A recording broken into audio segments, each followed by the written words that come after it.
and the topic that we're going to talk about today is capturing memorable moments. And a short introduction into today's topic. The reason why we're here is so that we can learn how to take better photos with our cameras. So last time, we can only take pictures with a traditional camera, which is called a DSLR. And then fast forward to today, you can use your mobile phones to capture amazing photos wherever you go. Your travels, even during events like someone's birthday, you can also take pictures as well. Now, for the agenda today, we have 4 modules to cover over the span of 4 hours. So the first module, you'll be exploring the functions of your phone. So learning about what kind of functions that your phone has. And then module 2, we'll be selecting techniques, the different type of techniques that you can take your better photos, like using the light and things that I'll cover later. So we have module 3, avoiding the pitfalls, what not to do to take a better photo. And then lastly, module 4. So we'll have seeing results. So you guys will be doing activities throughout this session so that you can learn and then also apply what you have learned. Alright, so my name is Johnny. I have almost a decade of experience in customer service.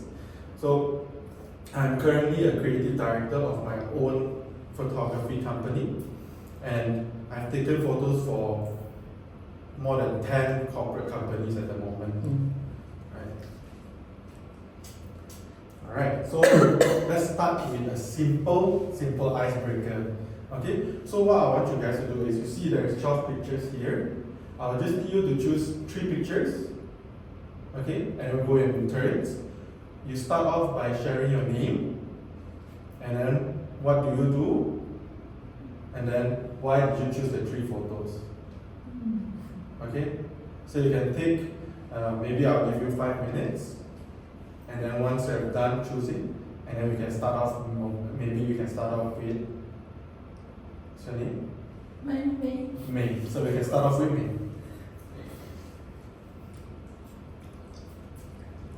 Are you sitting? You're gonna switch chair? No. If I sit here, you will go. Oh, okay. So this is my turn. Okay. No, she's short. She's Shut up.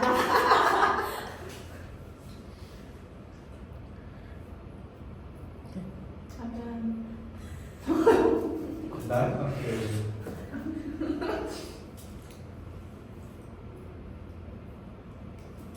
Everyone done? Yep. Does that mean still needs time? Okay, so let's start with May. May, tell us your name, what do you do, and then which 3 pictures you chose and why. Okay. Hi everybody, my name is May. Hi May. Hi May. I work as an operational lead for a training company. Pictures I've chosen is 2, 8 and 9. No, that's right, yes. So 2 is a picture, someone looks like noodles. I don't know what kind of noodles, but I like noodles. Malapan number 1. I've chosen number 8 as well, is because I quite like dogs and I have dogs at home, I have 2. So, not that cute as dog, but other type of dogs.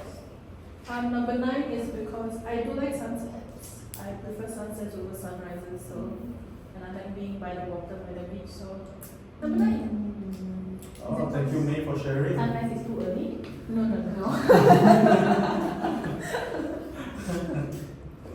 Thank you so much for sharing May. So we'll move on and we'll go in clockwise.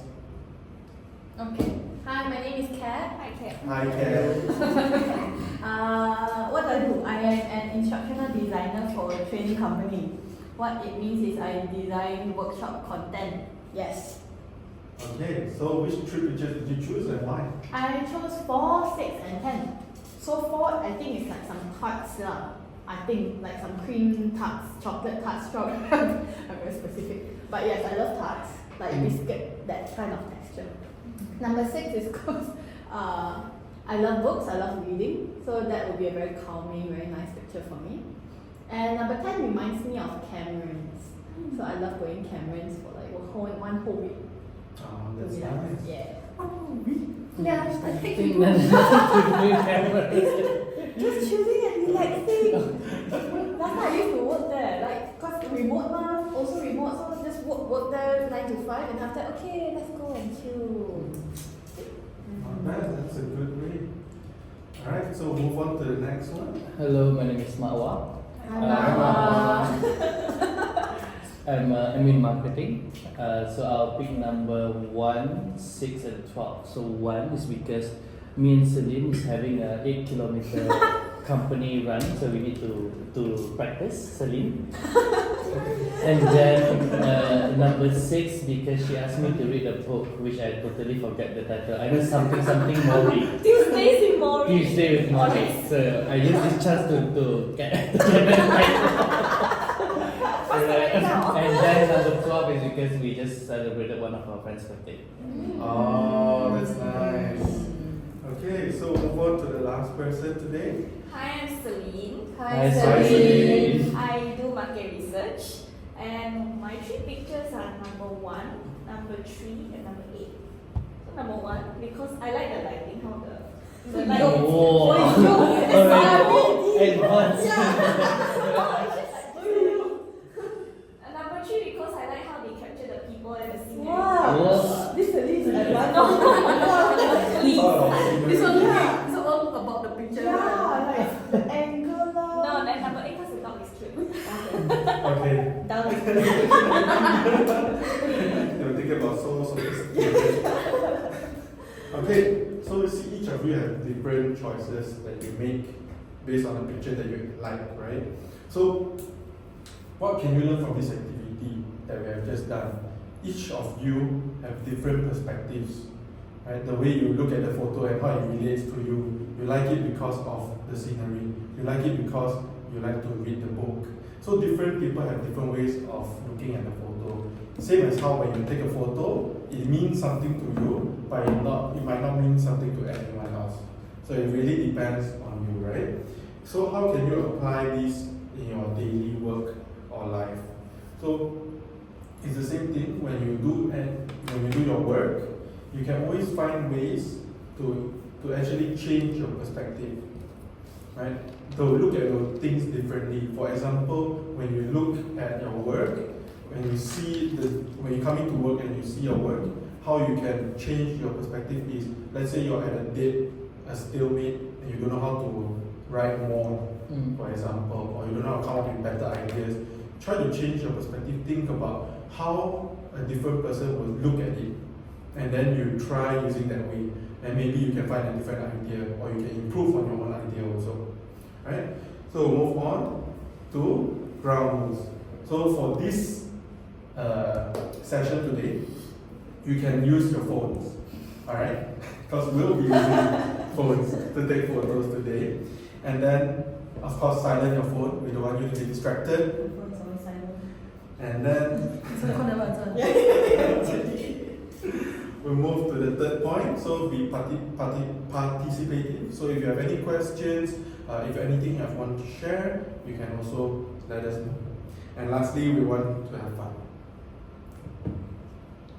Okay. So the learning outcomes for today, we have 3. So the first one is identifying key features of your camera. And then second one, illustrate techniques for taking pictures. And third one is developing your photography skills. So in all, you'll be able to take better photography, better pictures. Okay, so we move on to the first module for today. So the first one is exploring functions. We're going to talk about 3 subtopics within this topic itself. So we have comparing lenses and focal lengths. So you'll learn about what it is. Okay, the most basic things when you take photos. And then we have outlining photo ratio. So the different type of photo ratio that you have, like for Instagram, for the normal use, and then also square if you like square.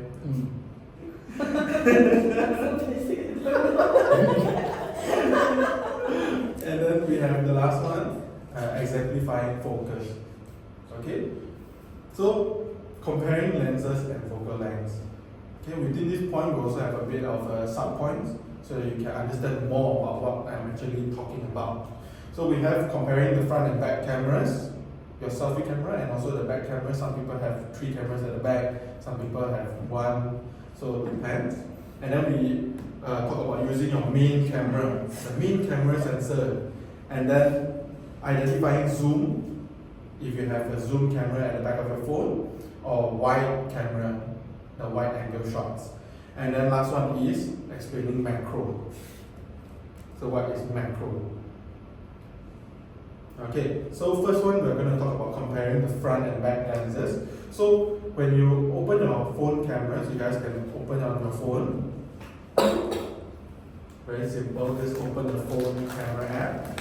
Okay, so you see there is this camera logo which there's a, what's that, reverse, that you can actually switch between your selfie camera and the back camera. So why are they different?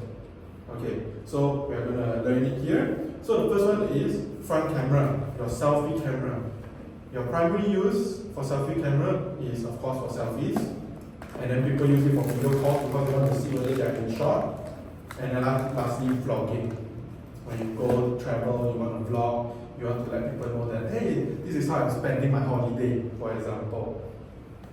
So key features of your front camera, it's the resolution of the camera is typically lower than the back camera. And then there's, if let's say for example, you do the wide angle, some phones have a wide angle for your front camera as well. You'll be able to get wide angle group selfies. So you don't have to have someone, please always take a photo. You guys can just take a group selfie yourself. Okay, so now we talk about the back camera. So this is your main camera. We use it generally for most of your photography.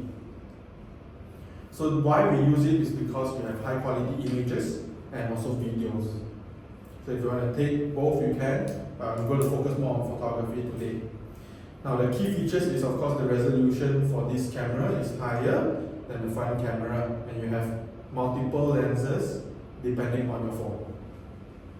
So we'll move to the next point, using your main camera, and then why you need to use the main camera. I'll share with you a bit of importance as well. So first thing is, what is the main camera? So definition is of course the primary lens that you use, and then the highest resolution and best quality from your phone. So the position is usually located at the back of the phone, or the flip phone is also considered at the back. Okay. So the importance of the main camera, we have the image quality. So high detail and minimal noise. So the thing I talk about noise, later I'll explain to you in a different topic, but I'll cover this as well. And then the primary use. So the primary use of the main camera is ideal for most photography scenarios. You have any questions so far? No. No questions. Okay. So move on to the zoom and wide cameras. So for zoom cameras, this is to magnify the distant subjects, so you can actually look at the person.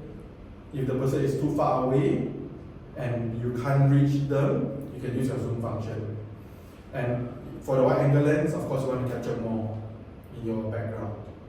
So for the zoom lens and the wide angle lens, we have the comparison here.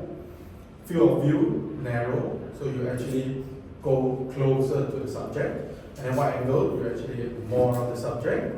Magnification, so you bring the subject closer. Later we'll do a test as well. When you take a photo, you will see that when you zoom into the subject that you're taking, the background will come closer. Whereas if you take wide, the background is so far away.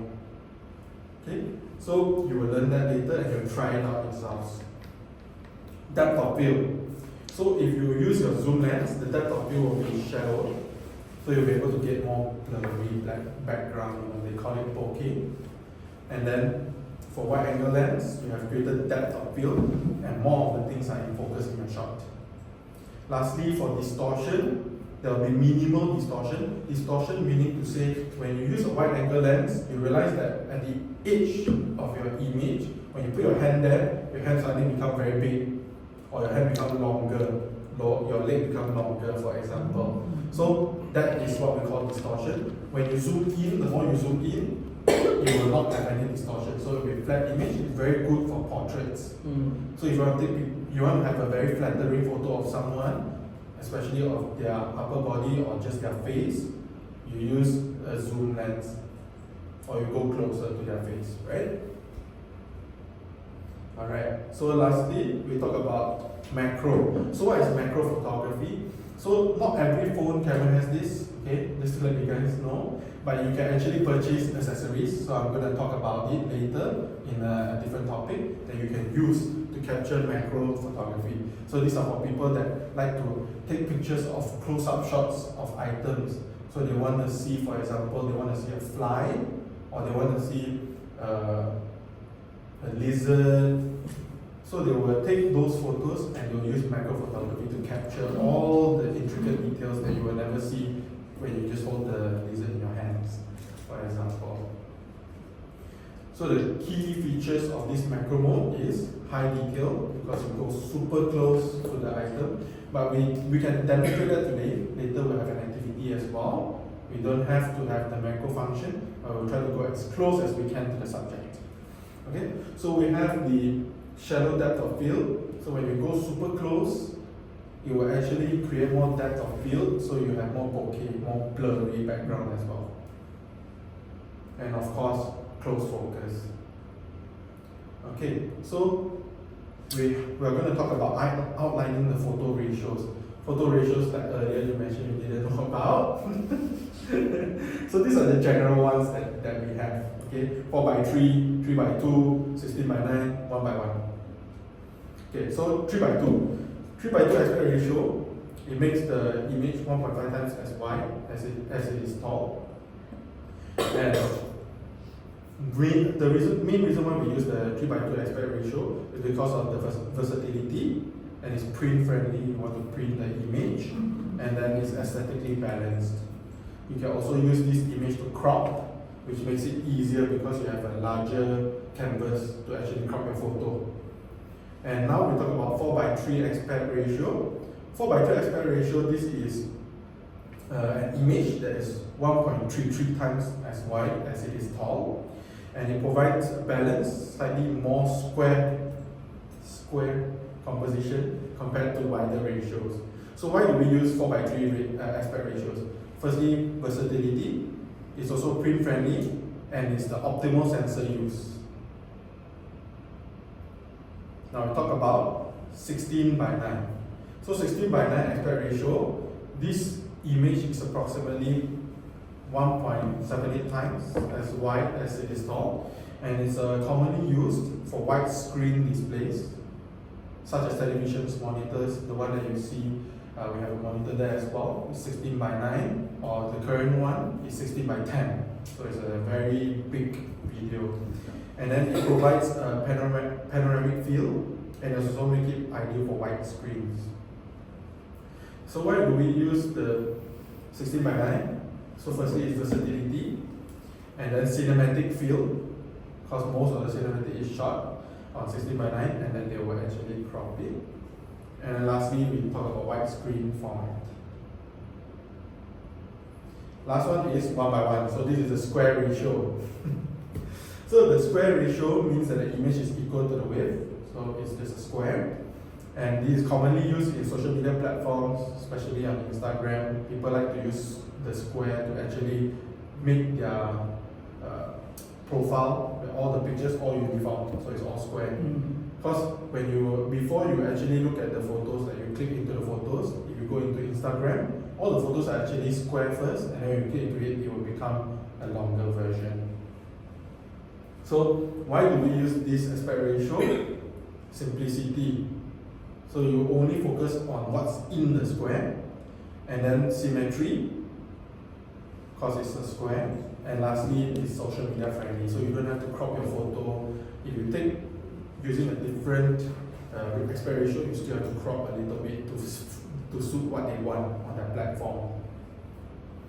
Okay, so for the last one that I will talk about is the focus. So focus, 3 different things that I'll talk about. Planning the sharpest area of the image, using your autofocus on your camera, and then lastly, integrating the depth of field. So how to get shallow depth of field. Okay, first one is we identify the subject. So decide what you want to take. For example, you want to take a photo of a person, so they will be your main focus. If you want to take a photo of your food will be your main focus. If you want to take a photo of your books will be the main focus. So identify the subject first, then tap to focus. So you tap on the screen on your phone to focus on the image. Very simple, right? So use manual focus. So manual focus, this one is if you tap and hold, you can actually hold the focus there on your phone, and it actually locks it in place. So you can choose what you want and then just hold it there. Let the phone do the job. Since it's a mobile phone, it makes it easy for you. So just use what they have. Okay, so how to use the autofocus? Like I mentioned earlier, we tap to focus. So just tap on the screen anywhere to focus on the subject that you want to take. Then focus lock, I mentioned earlier. So just long press on your screen, and then continuous autofocus. This one is what your camera can do actually. When you don't choose any focus point, it will automatically keep focusing on any subject that comes into the frame. So we talk about how to control the depth of field. So first, when we use the cameras, we can use it in manual mode, right? I think for Pixel phone and Samsung, those type, they have a professional mode. Whereas for iPhone users, you have to download an app to use the full capability of your phone. So I'll talk about all of this in length later. The first one is the aperture. So aperture is how you can actually get more bokeh in your image. If you see on your phone when you take your pictures, you can go into portrait mode. Most of the phones nowadays have portrait mode, and you can adjust how much aperture you want. You want it to be more or less. You want to see more bokeh at the back, or do you want to see more of the surrounding, depending on you.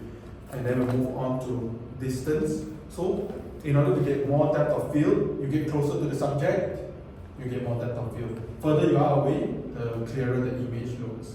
Whole image. And then of course, like I mentioned earlier, we use the portrait mode on the camera to get more depth of field, and then manual mode. So for iPhone users, we have to download the app. And then for Android users, I think for Samsung and also Pixel, they have the option. Okay, so we'll move on to activities. So that is our first module that I covered. And we're going to move on to activities. So we have to do 2 activities here. And I'm going to give you guys 15 minutes to capture the photos, and we're going to share it with everybody. Okay? So first activity is close-up focus. Like I mentioned earlier, some phones will have macro capabilities, but most of the current phones that we use won't have this function. So how do we get a close-up shot? What you can do is you find a subject that you want to take. You guys can choose whatever subject that you want. You can find it in here or outside. Put it on the table or hold it in your hands. Get your camera as close to the image as you can. Make sure that the item is in focus. In focus. Yes, we want to see it in focus. We want to see what you are taking a picture of. Okay, that's the first one. So close up focus. Now, activity 2, we're going to do depth of field. So you can take a picture of someone here, or you can get the subject as well. Make sure that you compose a shot where the foreground is sharp and in focus while the background is blurred. So we want to see that the background is blurred. Okay? So I'm going to give you guys 15 minutes to take 2 of these pictures, and then we're going to look at what photos that you guys have taken. Cannot too close. Yeah. If I go too close, it doesn't focus on the thing. Correct. So we're going to only go close enough that it focuses on the image. You can also use zoom to get closer as well.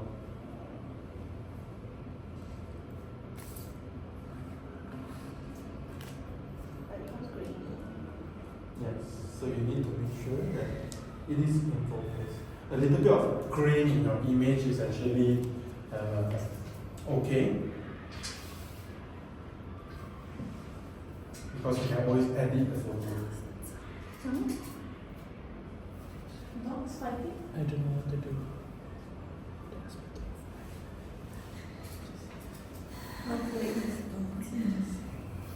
Annoying. I don't like this classmate.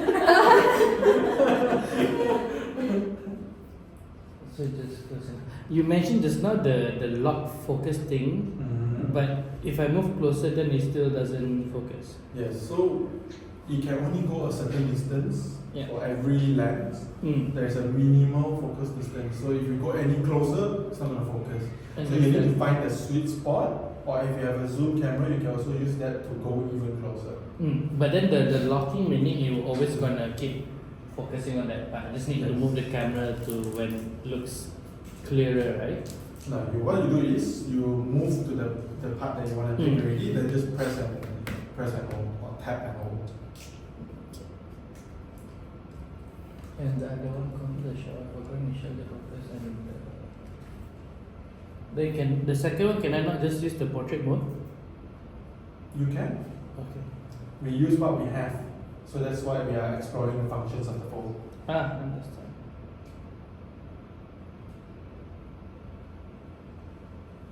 Then if I put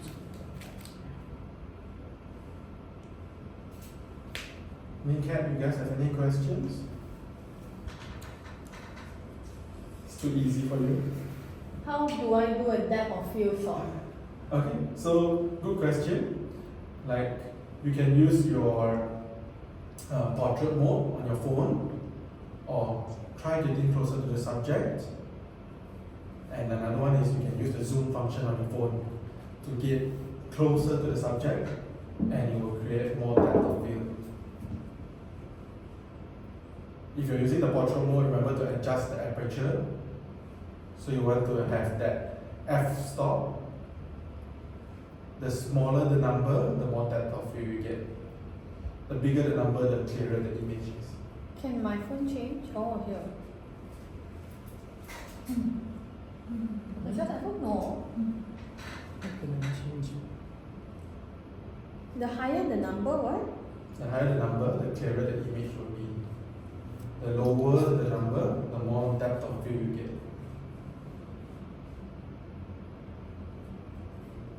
Oh.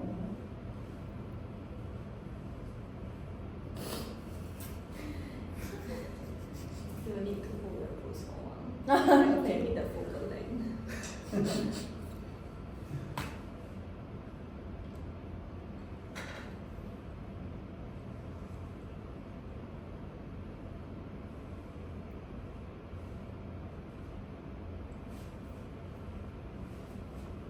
Is there a difference? I don't see a difference. Is it like the background will get blurry? Yes, correct. So the lower the number you see, the more blurry it is. And then you see it's not blurry already at the time. Yeah. So mine can. Look for a focal length. F No, I don't think I have it. I think everything is automatic here. They don't allow me. They don't trust. Do you have a portrait mode? That's it. I have a portrait mode. Because mine only appears in portrait mode. Oh, yeah, you're right. Okay, let's see. No, that's not. See? Mine was here at the top, right? Yeah. Yeah. Mine has a F line. It's okay. You do yours. Let me Google some stuff.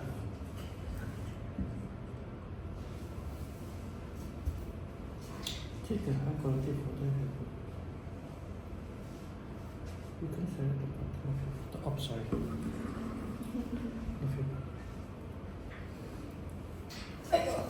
Okay. Oh, you. See yours? Oh, wait, but this is your close-up or your depth of field? Those are only okay, so Pixel 8 depth of field Pro. must be like near How or dare you. My This pixels is your are close-up. not pro now. The J. The J. Oh, the J. The J. Oh. What's your close-up? Is this considered a close-up shot? Oh, okay. It's pretty. And this is my Hello Panda advertisement. To get sponsorship. Yeah. Why can see all the ducks? Oh yeah, wait. Damn, I need to clean makeup.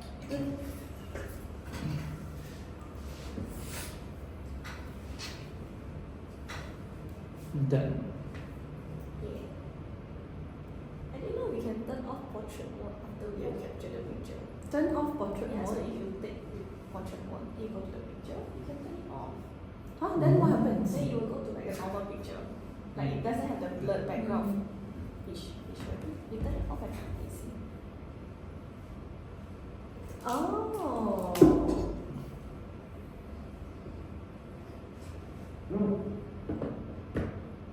Oh, that's cool. Let me see if I can do that. Oh, I can.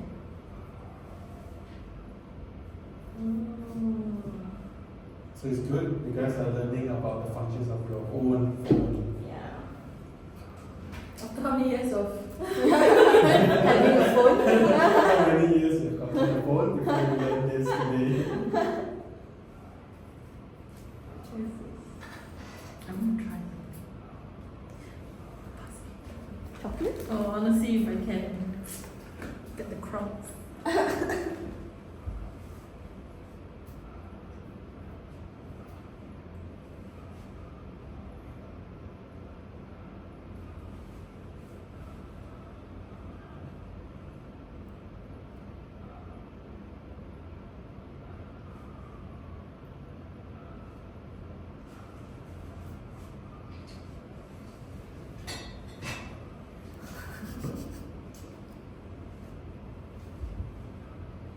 I'm trying my portrait mode.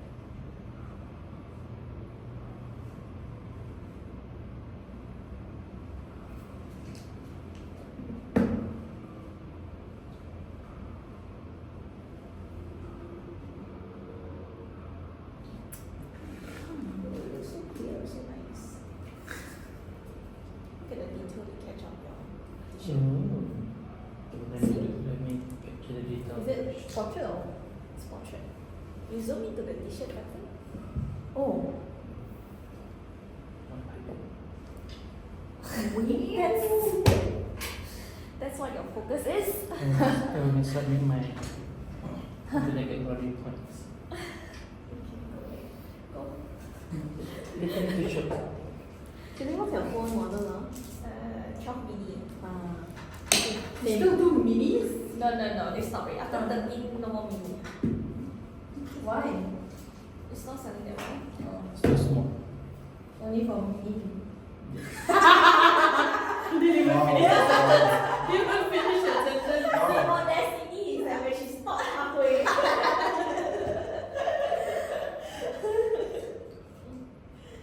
Okay, so everybody done with their photos already? Yes. Yes. Okay. Let's share the photos that you guys have taken. Share with each other. So first one we're going to share is your close-up focus. Choose only one photo, please. Choose one that you are happy and you're proud of. When we do the product like this, it looks like I don't know what. This is mine. I use the zoom feature. Oh, I thought it was a big packet of Mentos. Yahweh. Yeah, see? Interesting. So a like, good picture, so right? comparing this one I went as close as possible. Okay. This I went as close as possible, and the one I showed you first was the one I used to Zoom.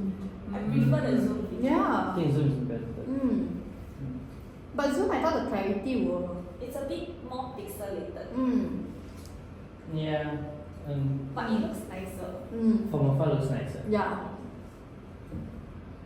Yeah, that's fine. Okay. This is mine. I will just. Confirm marketing plan. Time to sell the watch. It's like Yeah. slanted so then the light doesn't bounce off the glass. See? No, so that the light doesn't bounce off the glass. Oh, how do you do that? No, just put on the mentors. You put it flat. So if I flat, then the light will be. Oh, wow. She's marketing person. Soon. Faster. Mine is just this. No, I like that one also.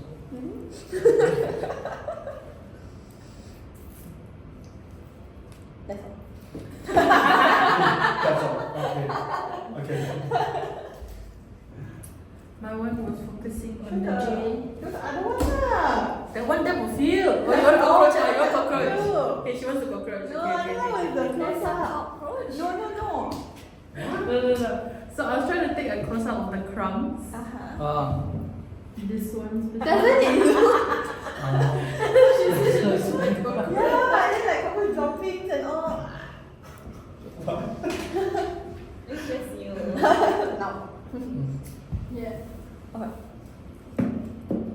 Okay, so since you guys have shared the close-up focus shot, now we're going to share the shot that you took for depth of field. Okay. I took this because I want brownie points. Oh,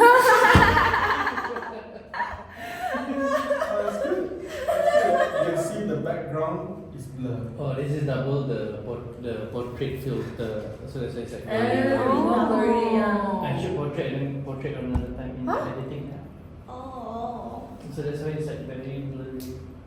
If not done, it's just be like this. Not that portrait. This is the first picture. That means you edited already. Yeah. So this is like cheating. It's part of photo. But it's part, Photo. yeah, it's part of it. To get the effect. So then yours? Can't find it. Oh god, like, I think the favorite one is this one. What's The that? background is blurred. Yeah, you can see the background, the monitor behind him is blurred.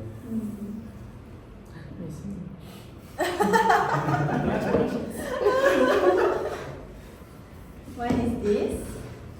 Oh, that's so nice. You can Yeah, see, yeah, with the busy background. Yeah. you can see the foreground, it's clear, and then the background is blurred. Maybe this can be part of an advertisement. Oh, so Hello Panda. Yeah, for yeah. couples. Advertising for this one? Yeah, faster. I don't do this brand. Not yet. Soon. How's your skincare products and hair care? I have no idea what category I'm going to do. You do this? I mean now, right? Yeah. It's very sure. Okay, so Yes, last question. Mine is this. Ooh. Can't say anything. No, you need to tap on the phone. It was dark. Oh, a bottle of the picture. So you got really close to the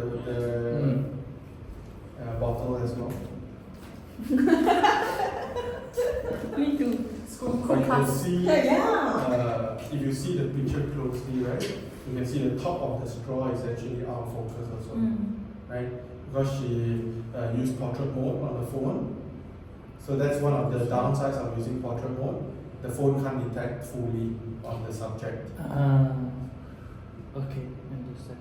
Yeah. So you need to make sure when you take a photo, if let's say you're using portrait mode, just look at your photo again, and if you need to, take another one. So isn't it better to just do it manually, like Getting pressing closer to Yeah. the photo, it always helps. It always helps. What is a good close-up photo?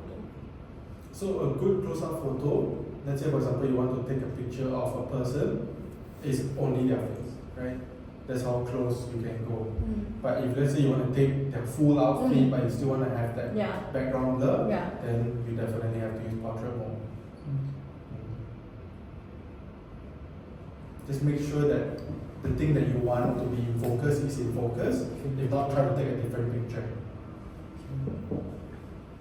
Try to change your angle, etc.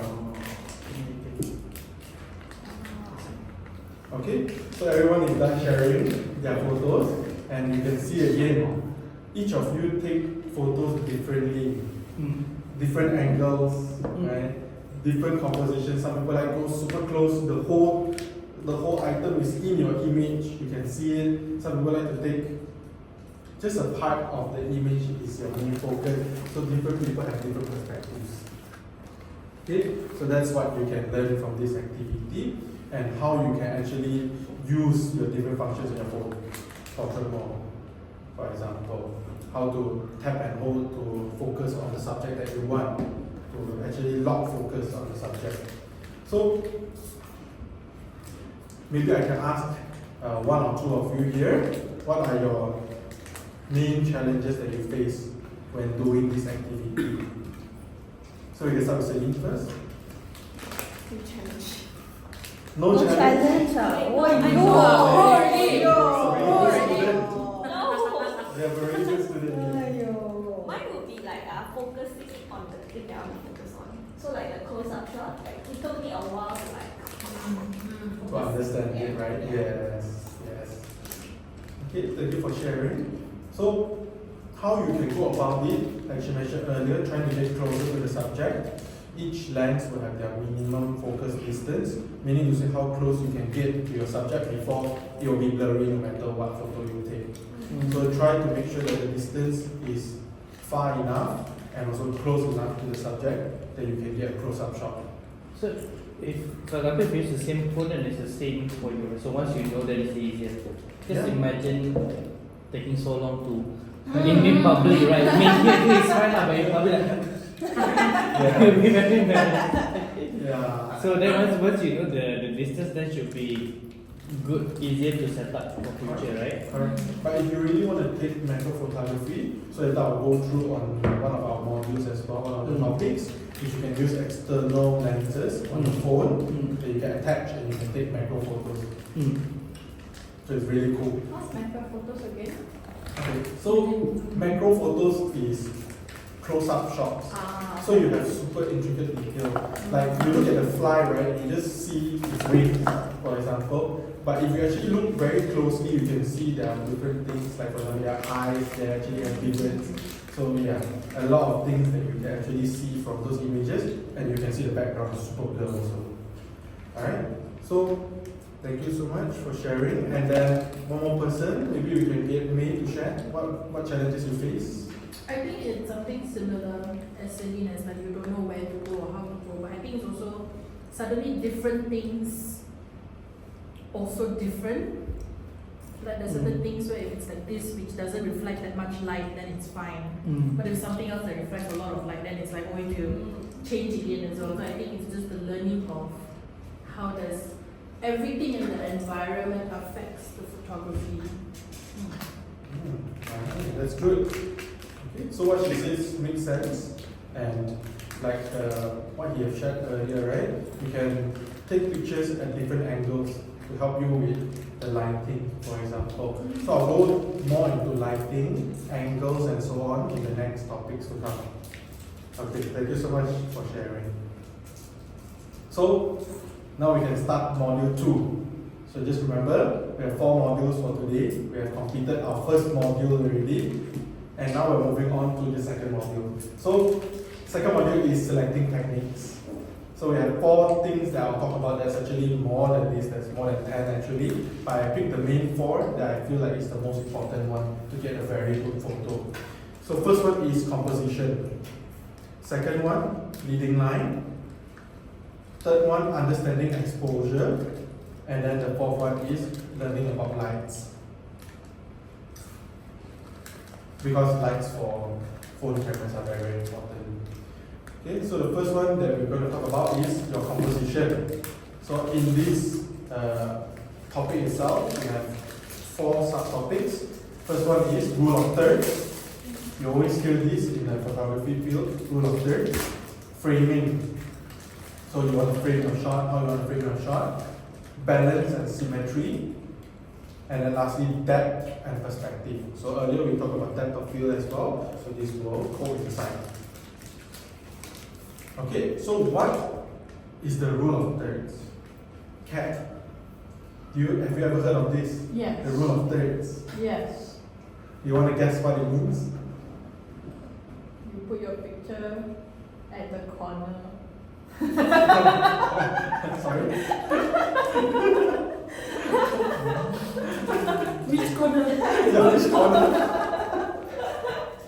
Okay, don't worry. I have it here. So, firstly, every phone currently on the market, they have this function where you can turn on the rule of thirds grid. So it's a 3x3 grid. You can see it's like tic-tac-toe.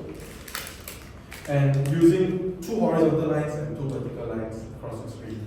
So it'll give you that grid overlay. Then placement. So it positions key elements along these lines or at their intersection to create balance and interest in your photo. I don't have full of the. You need to go into settings, Oh. your phone settings, and then go into camera.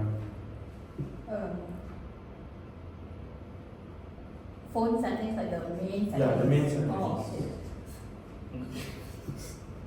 Main Waiting settings. for the subject. This one.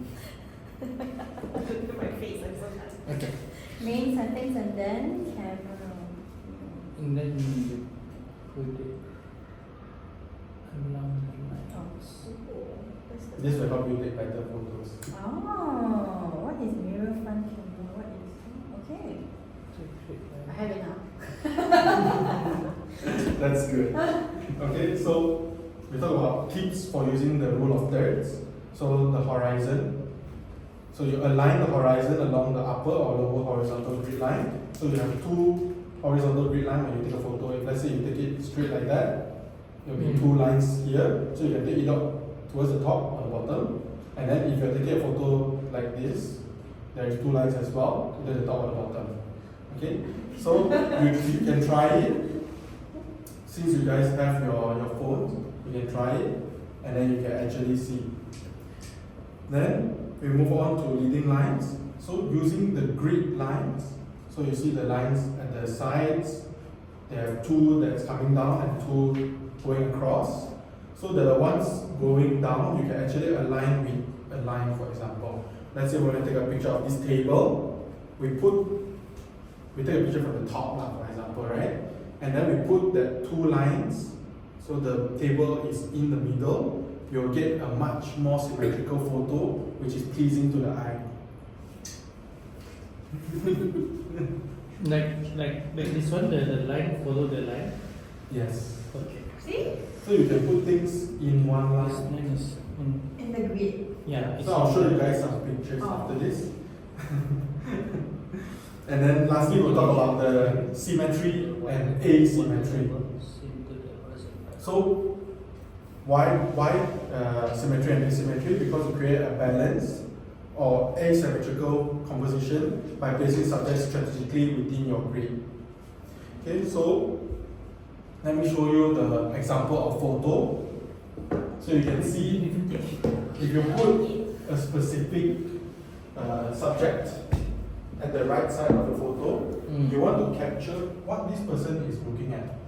So you can see the beautiful background as well over here, and then you can see the main focus. So you always focus on the person first. When you look at this image, first thing you look at is you see the background, and then immediately look at the person. You don't focus here because there's nothing. So your eye always go here, and it looks very pleasing because you can see everything. If you put the person in the middle of the image, you're trying to emphasize the person only, right? So you can test it out. See the horizon. It's on the line itself. It's not exactly perfect, but you can get it however you want. Must the person's head be like there also? This is Like gonna jump off like this that. is the best because if you go any, for example, lower, the person will be over here, so they're not your main focus That anymore. be too small. Oh. Exactly. So then If you the put the weight- person's head over here, then the person will be too tall, and then suddenly you have a lot of wasted space. So in the middle. Yeah. So you want to try to get the head as close to here. If you're taking a photo of a person's face, for example, and you're super close up, right? You want to make sure that their eyes are on this line. Oh. So you want to be in the middle of the photo, but you want to make sure their eyes are Their on the eyes are line. there. Yeah, so that yes, just in the middle. Cannot see my eyes. You have to Take someone with bigger eyes, bro. I don't think I have bigger eyes. She's trying to open the eyes so large. Like this? Yeah. So you can see, you emphasize, you make her look better in the photo actually. Oh, actually. Because when you look at the photo, immediately you look at the eyes first. Your tinted picture. No, you can see the. Oh, I the find eye- it very the eye is balanced. very- The eye The contact. eye contact is very. Not too near too far. Oh. Because the previous one had no eye contact. If you do it normal, See? this is normal. How Ah. I take very bad eye contact. See, there's not too much Yes, space. here. Interesting. Okay, so Selfie also like this. yeah, it's the same. It's the same. Oh, selfie also got it. Yes. They help you take better photos with this kind of grid. There are many other techniques also. So it's not just the rule of thirds, there are many other techniques as well. But the rule of thirds is the easiest one. Why is Actually, it called rule of thirds? because it's 3 by 3. Oh, I see. Okay. Not But you don't put the person in the corner.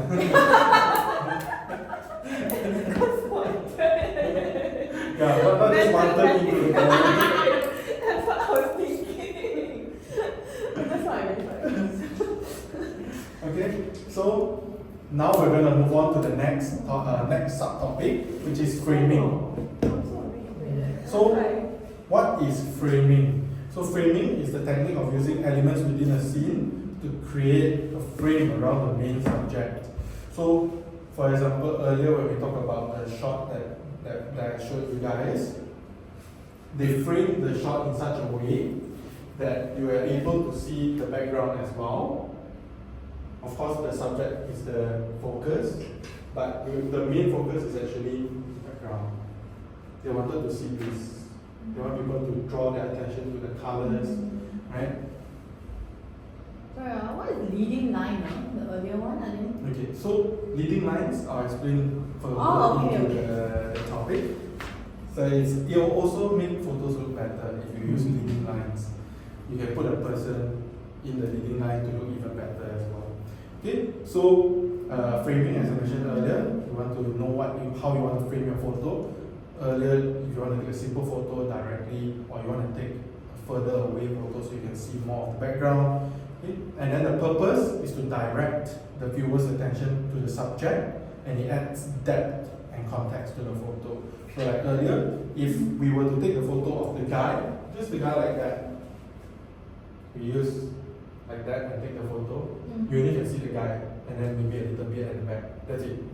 But if you want more context, like where he's at, you know what he's doing, he's a cameraman, you can see here there's a camera, he's going to take pictures most probably, right? And then he's at the beach. So you give context. Okay, so tips for framing effectively. First, composition. So position the frame around the subject, ensure that it complements rather than overwhelm. So earlier you see that image, right? It complements where he's at, the colors are beautiful, right?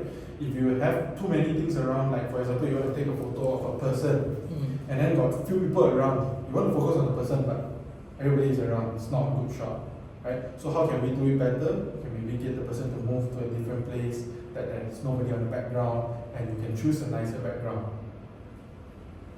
Okay, so focus. So earlier I mentioned about focus as well. So ensure that the subject remains the main focus, and they are within the frame as well.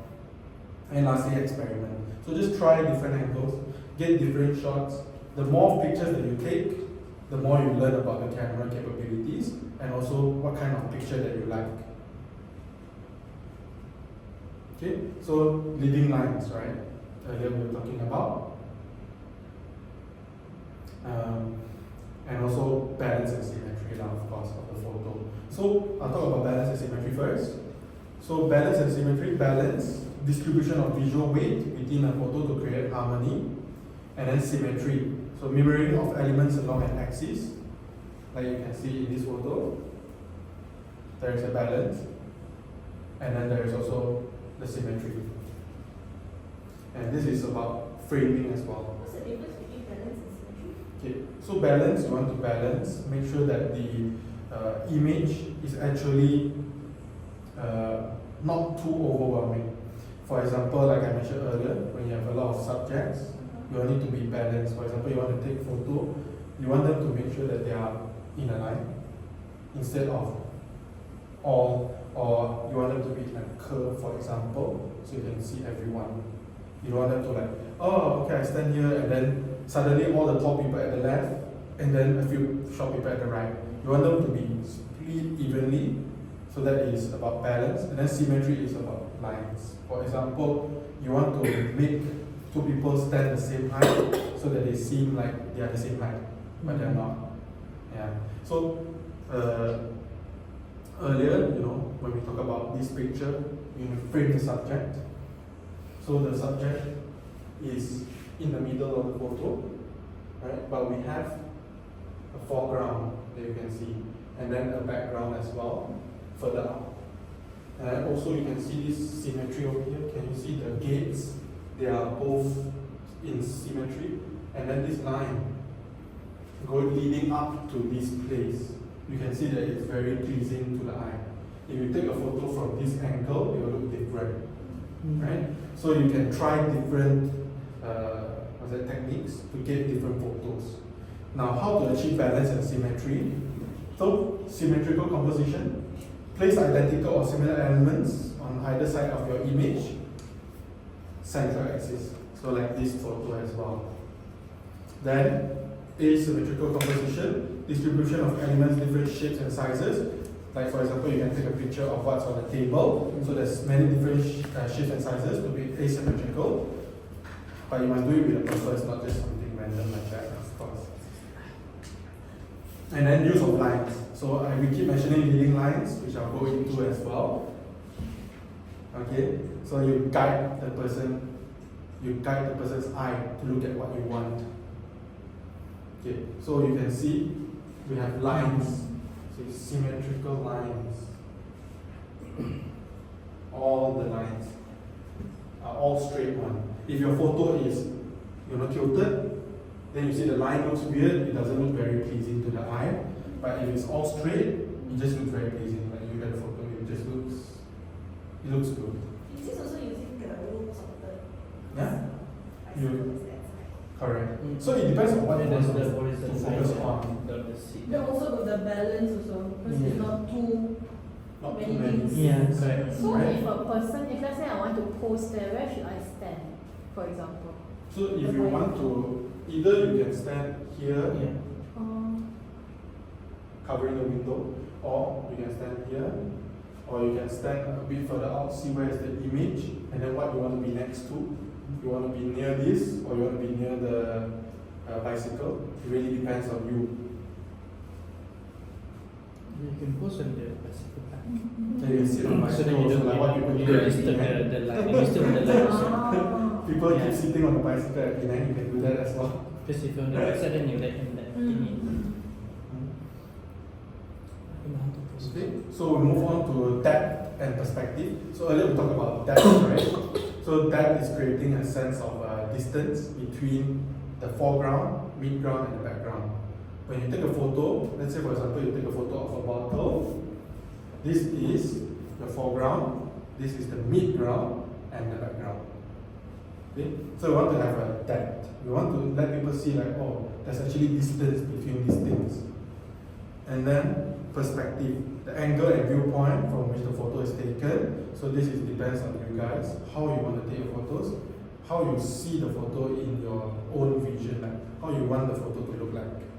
So this is your own perspective, like how you guys take photos earlier, and later on how you take your photos as well will differ from other people. Okay, so how to create depth? You can use portrait mode like earlier. Then you add foreground elements. So you can see a lot of photographers, right? They like to add things in front of their photos before their subject. Like they take a leaf, for example, they create a foreground. So this part will be blurred. Then they see the subject, and then at the back, you have the background, and it's blurred at the front and the back. The mid will be in focus.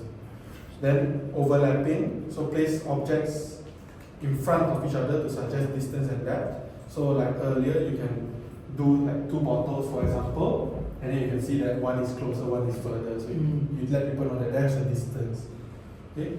And then lastly, scale and proportion. So when you incorporate elements of different sizes to emphasize distance and perspective.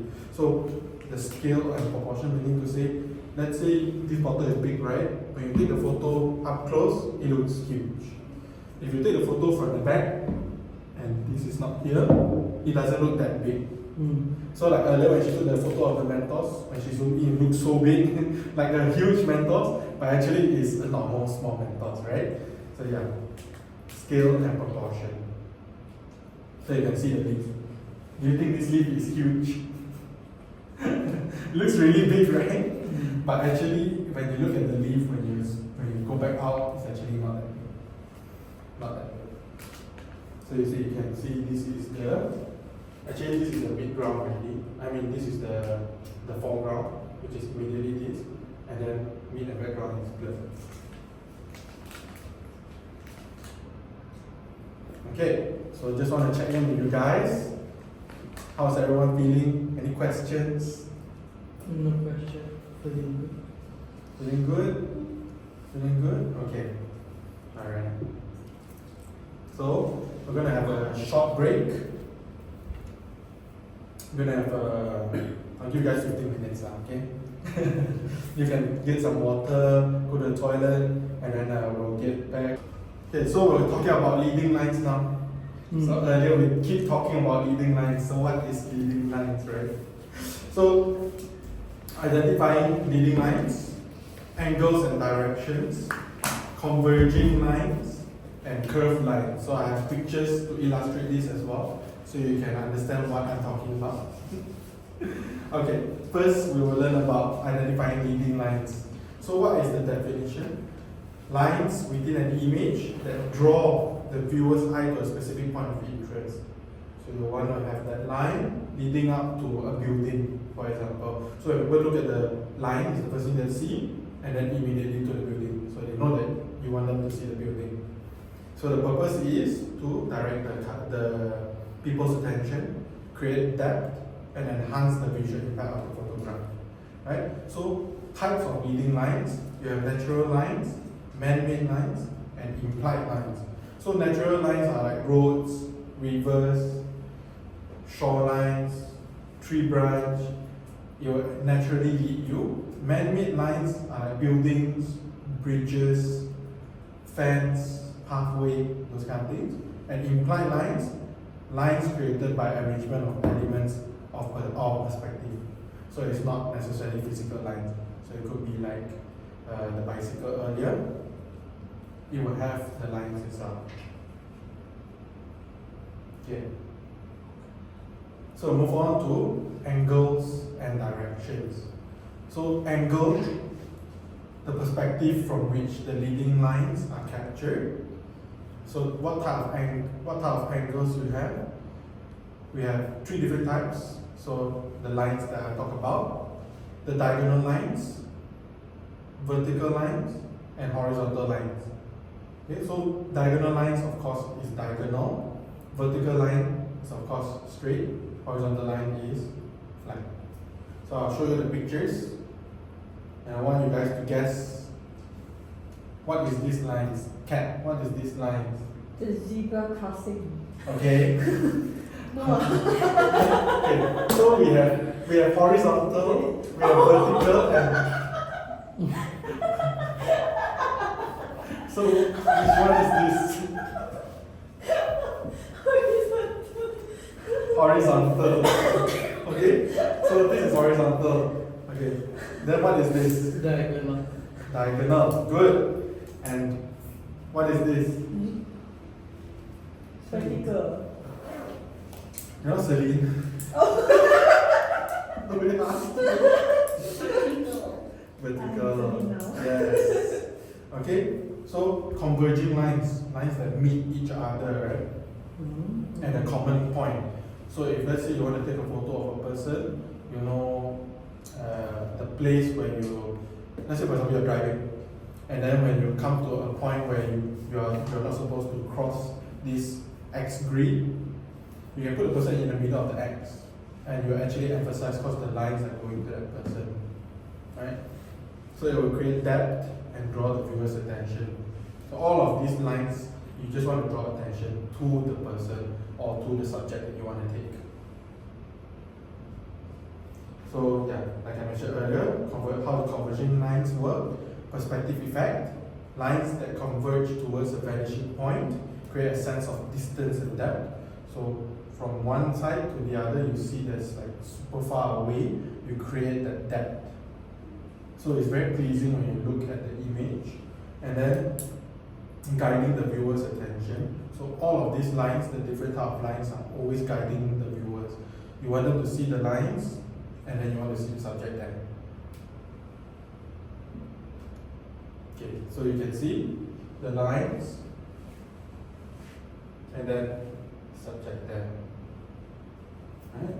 So you look down the straight road, it's all symmetrical until you see this background. So you're leading people into that.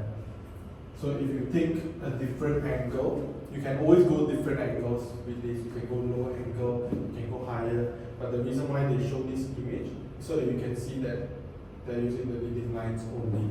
But you can use it in so many different ways. Up to you. You can use it anyhow you want. Okay, next we're talking about curved lines. So this one is very special. So the definition is lines within an image that flow in gentle curves, guiding the viewer's eyes smoothly through the composition. And the purpose is to add grace, fluidity, and a sense of movement to the photograph. Things that are like that is, like for example, water. You have that wave effect. So you can actually guide the viewer's attention. So the water and then a person. Or water and then your pet, for example, your dog trying to swim. Yeah, those kind of things. So curved lines are also very good at leading people's attention towards your subject. So you see, it adds softness and elegance. It adds a sense of grace and beauty to your composition. So you can see curved lines. It's not straight, it's curved, and it leads the viewer's eyes.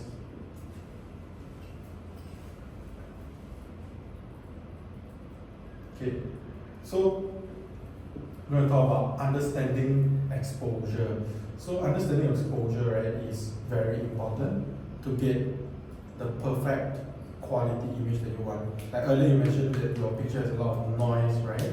So how can we combat that? Okay, so understanding the exposure. So we have 4 here, the 4 main ones. Aperture, like earlier when you try to take the depth of view, right? The aperture, and then shutter speed. So this is how fast your camera is able to take the photo. So I'll discuss later more of it. And then ISO sensitivity is your phone's way of doing the auto adjustment for the brightness. So if you realize that if you're in a dark environment, you try to increase the brightness, right? Then it becomes very grainy, right? So you don't want to use it too much, but you want to use it to help enhance the image. Then lastly, we have the exposure triangle. This will relate all 3 into one. Okay, so what is aperture? So aperture refers to the opening in the lens that controls the amount of light that comes into the lens. So when I mentioned earlier, right, the numbers, the higher the aperture number, meaning to say you have 0 to 22, for example. If you are closer to 0, the lens hole opening will be bigger and smaller, right? So you get more light focused in, and then you get more depth. Similar to the night sight mode kind of thing, right? No, night mode is different. It's a processed image from the phone directly. Whereas this aperture is like earlier you take a photo, you can choose whether you want more depth or less depth. Yes, but actually, aperture, right, will help you to bring in more light into your photo. Okay. Yeah. So the lens itself, if it's a fixed lens, actually most cameras are fixed lens on your mobile camera, because I think it's like f1.8. You hear all those numbers, right? So f1.8 meaning to say how the f-stop is what's the maximum. So this one, the maximum, for example, on the camera is f1.8. You get more shallow depth of field. You get a brighter image. And then as the number go higher, then you get a darker image and it's more clearer.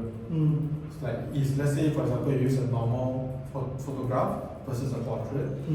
Yeah, that kind of like one got a lot of depth, one more depth, like that.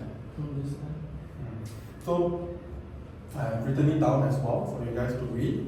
So large aperture, so the smaller the f number, so you see the hole bigger, allows more light in. So of course, you open the hole bigger, you get more light. That's why it's a bit weird, because the number gets smaller but the hole gets bigger. But it's like that, okay? And then, yeah, so it creates a shallow depth of field, blurry background, and sharp subject. Whereas small aperture, which means a larger f number, so if let's say you go on 8 is actually the most common for cameras to be at their sharpest. The whole image will be sharp when you take the photo. That is the sharpest, f8, for any lens, for any camera. And then when you have higher number, the hole becomes smaller, so you have less light that can travel through. So you increase the depth of field, so you can see more things in focus. Okay? So the f number you will see going around, so now you can understand what it means. f1.8, f1.4. So 1.4 meaning to say it can open bigger, let in more light. So if the lens is f4, you know that it cannot bring in enough light compared to what f1.4. So it's not good for nighttime photography. Is this the same thing that we have on portrait mode? Now we can portrait. It's a bit different compared to the phone. So the phone, right, they only have that aperture thing where they are actually using software to actually enhance the image. So they'll detect what is the edges, then they add the blur. That's it. It has nothing to do with their lighting, their exposure. So when you adjust, like earlier, you can adjust whether you want to have more aperture or less aperture, right? So you see, earlier there is a number at the bottom of your screen. If you go lower, you get more shallow depth of field. And then as you increase the number, it becomes clearer, the image. There's no blur. But you still see at the back, there's a bit of blur. Not to say there isn't any, but this is very sharp already. Most of your image is sharp. If you're taking a landscape far away from you, if you put f8, you can see everything very clearly. It'll be very beautiful. The image, there is no distortion or anything, it's just like that. Okay, so what is shutter speed? So on iPhones and also on Android, they have this thing that you can take the picture for a long time. So what we call that is long exposure. Long exposure, meaning to say you open the lens for longer. So let's say for example, because iPhone and Android, their lenses, right, it's actually very small, right? So the light that can go in, you also know is very small. So how to get a good night shot photo? You hold it there for longer, so it will keep letting the light in while it's generating the image. So what is shutter speed? So shutter speed is the amount of time the shutter remains open to expose the camera sensor to light. So what is the impact? It controls motion blur and exposure, crucial for capturing moving subjects and adjusting brightness. So I mentioned earlier, long exposure is letting more light in, so it's good for night shots.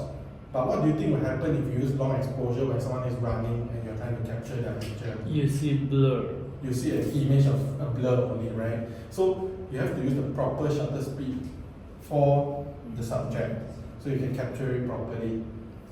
But nowadays the phones are so smart, you just need to take the picture only, that's it. Very simple. You take 10 pictures, you will get at least one that's good. Okay, so talking about shutter speed values. So fast shutter speed value, let's say 1/4000, meaning to say 1/4000 per second when you take the photo. It will freeze motion and is useful for capturing fast moving subjects. For example, 1/500, 1/1000, 1/4000. And then the slow shutter speed, it blurs the motion, captures motion trails and long exposures. So this one is good for, like I mentioned earlier, night shots, or you know those kind of shots where they have those what's that, trailing lines. This is the best. Okay, so you can see the difference, the picture here. Let's say 1/160, so a faster shutter speed. So this is 1/160 of a second, you know. That's how fast the shutter is moving. So you will get an image that is stopping motion. Okay, and you must understand that when you take these kind of shots, 1/160 is more forgiving. Let's say you want to take a photo with your phone, right? If you're shaking your hand, this one will be the best. But if you are shaking your hand with that, then when you take the image out, it will just look very blurred because you keep moving the image. It doesn't have time to process. So 1/160, you get still image, whereas you see long exposure, you get very fluid image. So it depends on how you actually like your photo. The one that they did, the night candle thingy. Yeah, that's also long exposure. Long exposure Exactly. and low shutter speed. Or just Low shutter speed. See, this is a high shutter speed or Okay. a faster shutter speed. So there's slow and long exposure. Yeah. So this is slower, which in turn is a long exposure lah.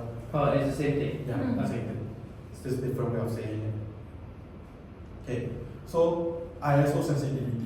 So this one is your phone also is capable of doing. They do it themselves automatically when you adjust your exposure. So if you go into your phone app, you can test it. I think for iPhone, when you hold, you can actually see an option which you can increase the brightness. You can adjust the brightness.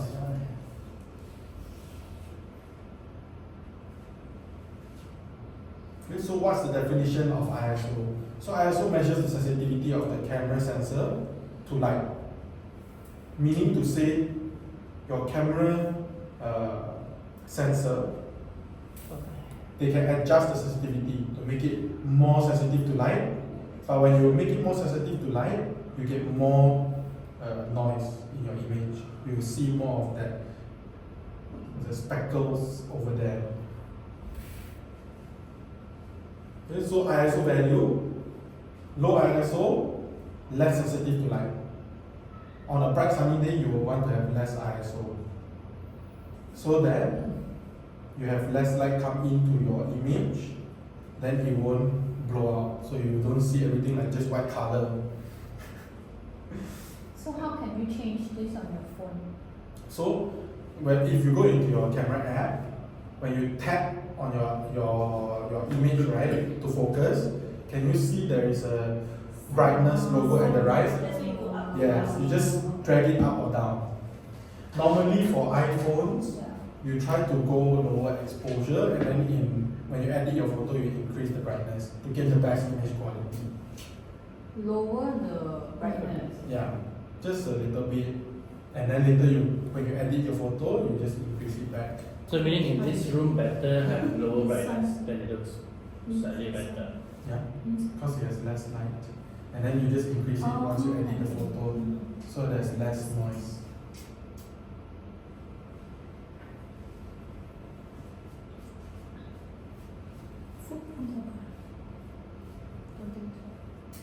Reduce the brightness here and then brighten it on iPhone, right? Yeah, once you edit your picture later, then you can increase the brightness. Why? It will look clearer, the image sharper. So you see, like I written here, lower ISO produces cleaner, less noisy images, and is suitable for well-lit conditions as well. Right? For high ISO, It's more sensitive to light, It's just but you cheaper. increase the grains on your image, you increase the noise. It's useful in low light situations, but it can compromise your image quality. So make sure don't use too much of ISO. When the exposure, when you auto expose, try to use less.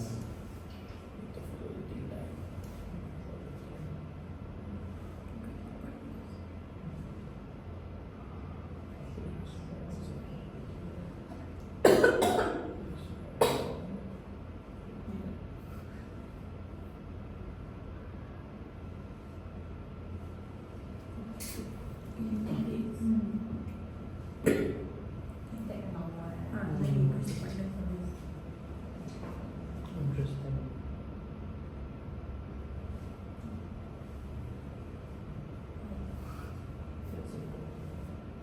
Yeah, you didn't make it straight.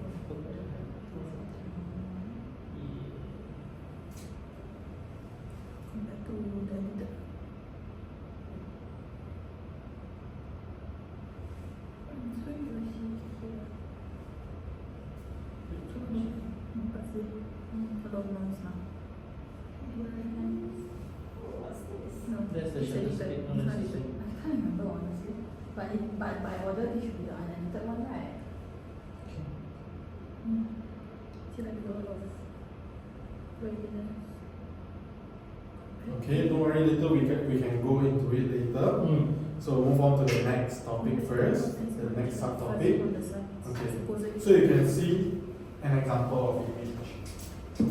ISO 100, can you see the image, how it looks?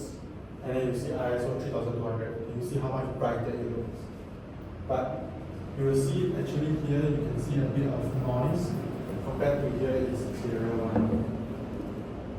Maybe clearer, and then there got a bit of noise. So you don't want to use too much ISO, especially when you're out on the field. Try to change your aperture, for example, or try to exchange with your shutter speed. So you can play around. But isn't the picture on the right and actually because brighter? Yeah. So what you can do is, if let's say you take a picture with this, if it's not bright enough, in your edits, you increase your brightness. You increase the exposure. So it looks clearer image and it looks better.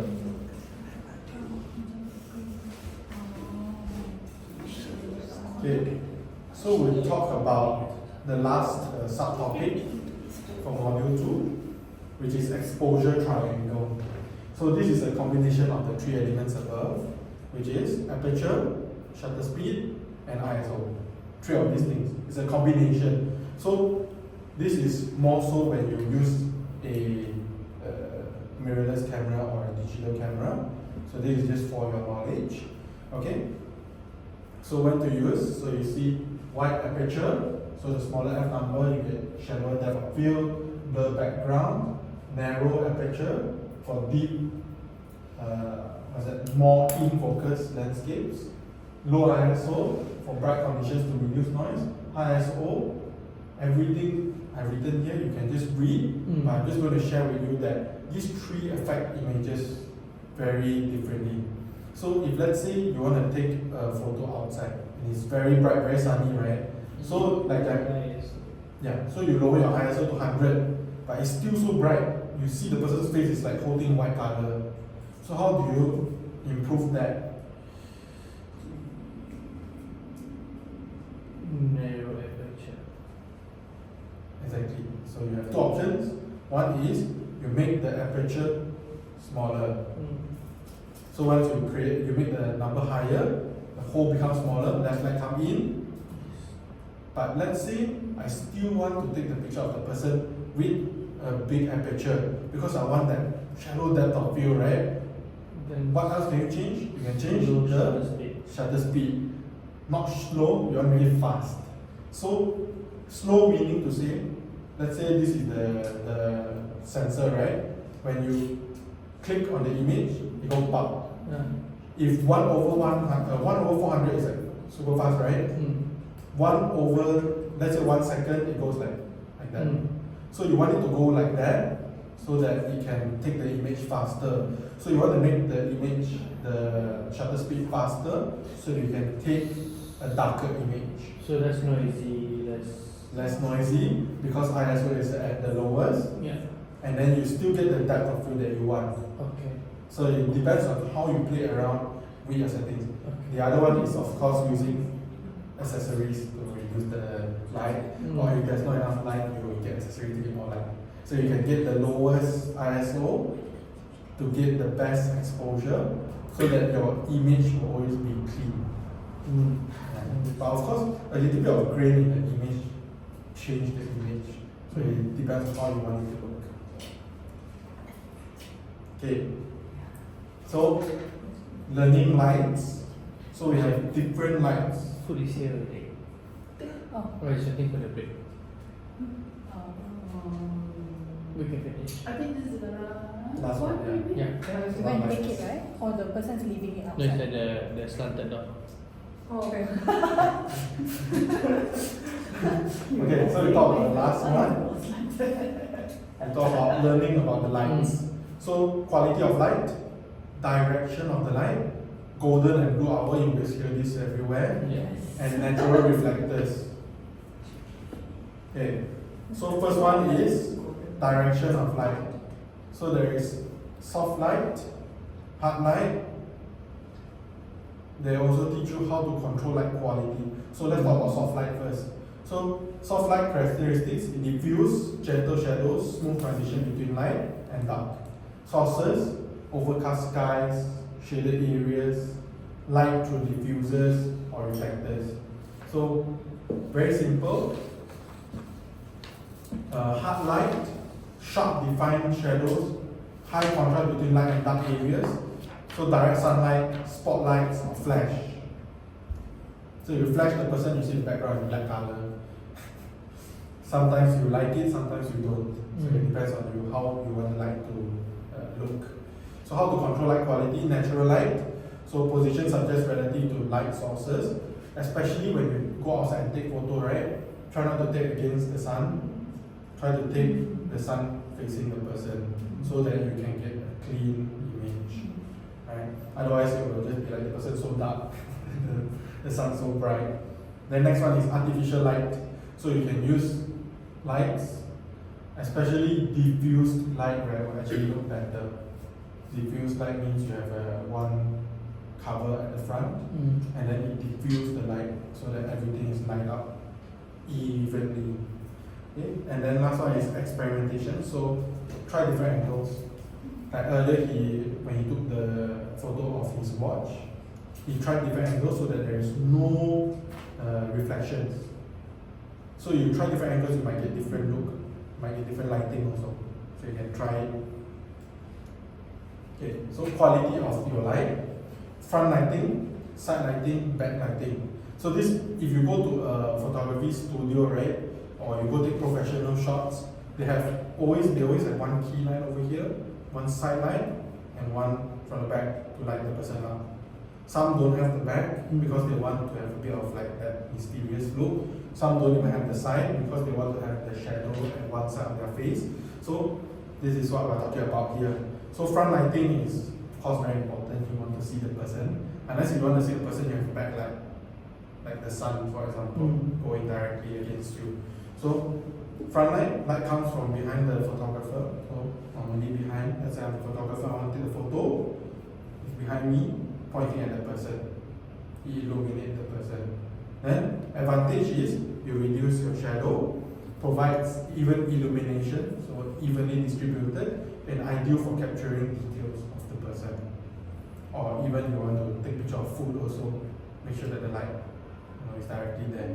So if let's say you look at the items on the table, right, you can see the shadows underneath because the light is coming from the top. If you go from the front, then the shadow will look different. So it really depends on how you want it to look.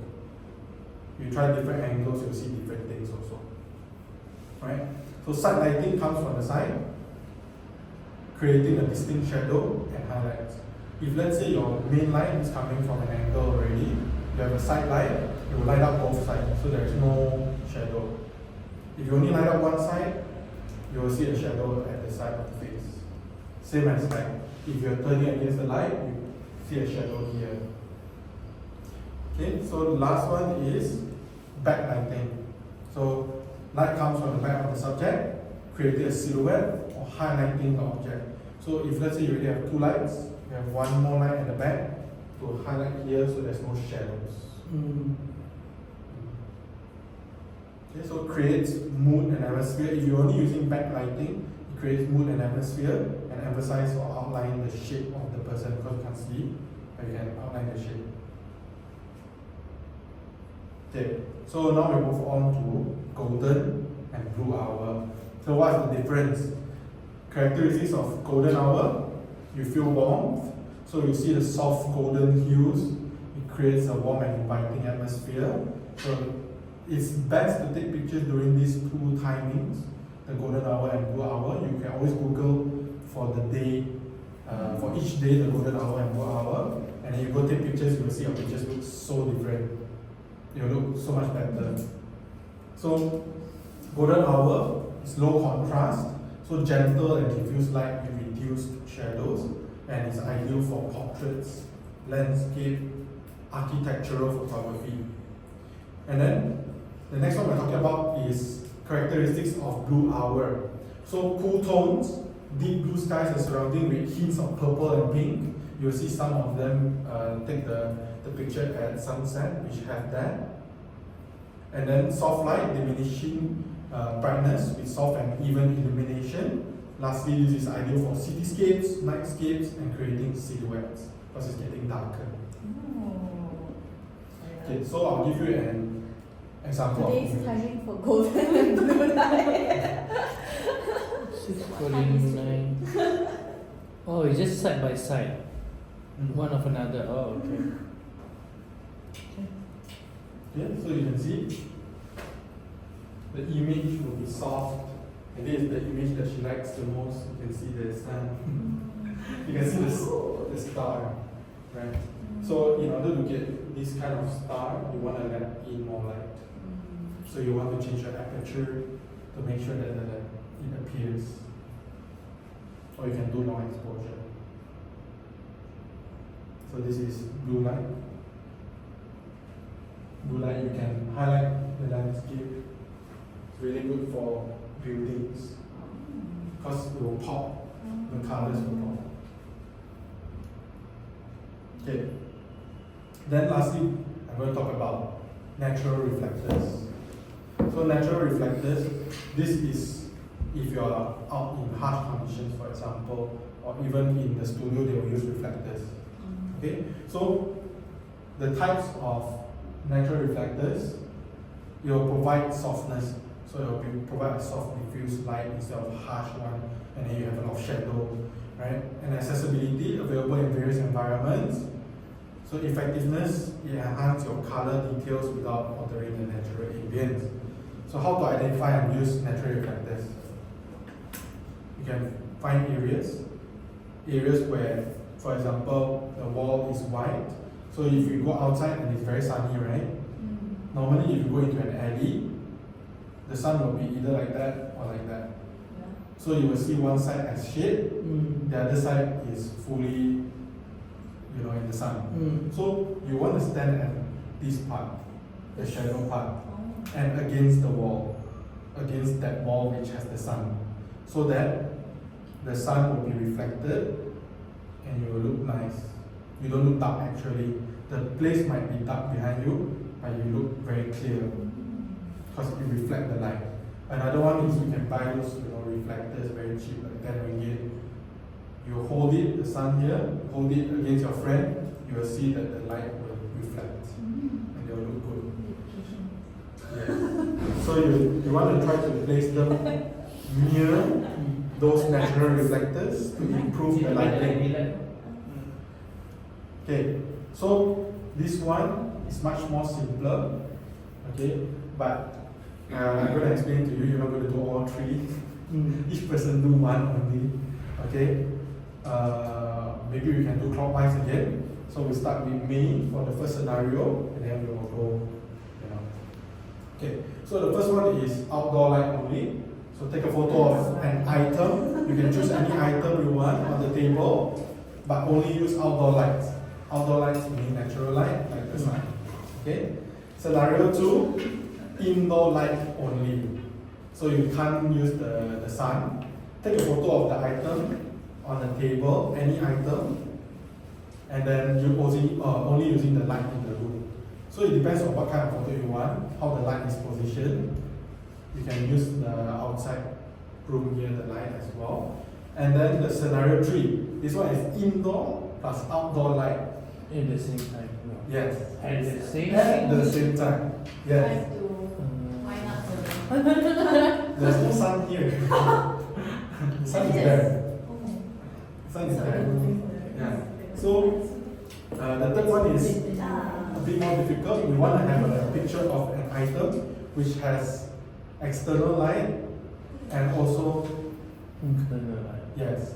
So if there is no internal lights, you can use flash, for example, or use someone's flashlight on their phone, create. Window scenario 2. I picked one. I picked two. Okay, I just need to do flashlight, no?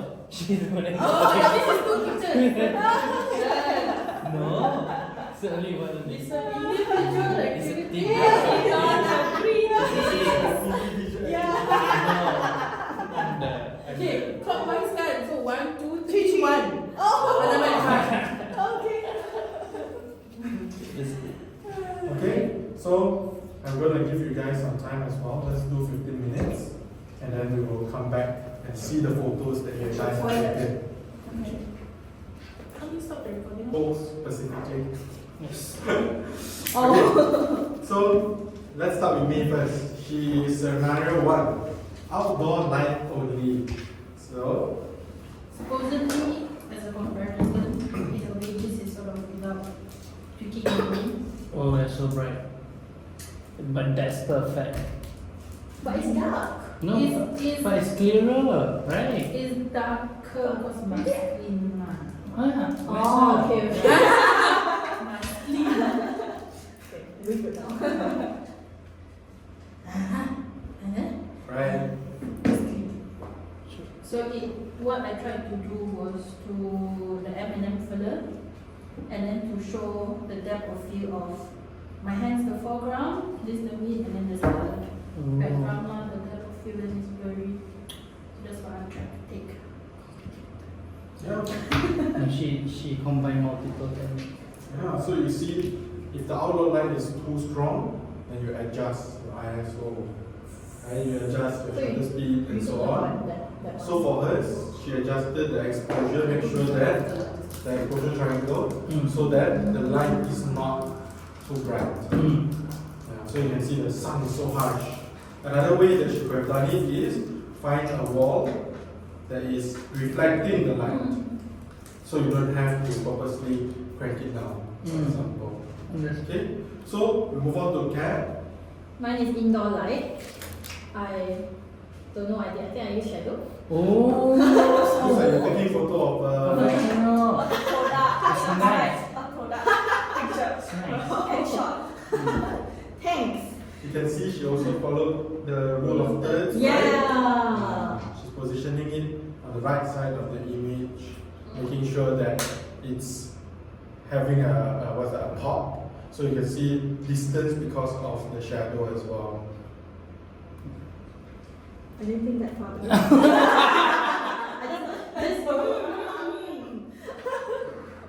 Okay, let's see the next one. Mine is indoor and outdoor, very difficult. Okay, don't worry, later we will see what kind of challenges you face. Outdoor light, inside got indoor light, but I don't think it helps with the picture. Then I tried to do the force of third by force the perspective this side, and her eyes should be in that high horizon. Could be- But then I realized this thing is big, like you can see this harmonious, then the picture doesn't look nice. I failed. He self-assessed his photos so far. He self-assessed. Now, you can always try different angles. So you don't have to just take one photo, you can take multiple. Let's say currently you're standing on the right, you're standing on the left, standing middle, go lower angle, go higher angle.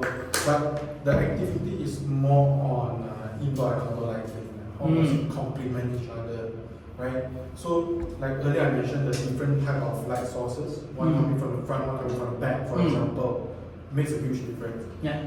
What you have done to test it out is, for example, she's standing against a sun. Then reflect. Then you use one of your phone camera's flash to light up your face. Oh, So then you can have see the that- silhouette and Yes, you can have a star, or you can also have a bright. So normally people use professional cameras will use flash, yeah. even in harsh sunlight, because they want to have that what's that sunburst, and then they have a well lit subject. So that's what they want to do. It's on purpose.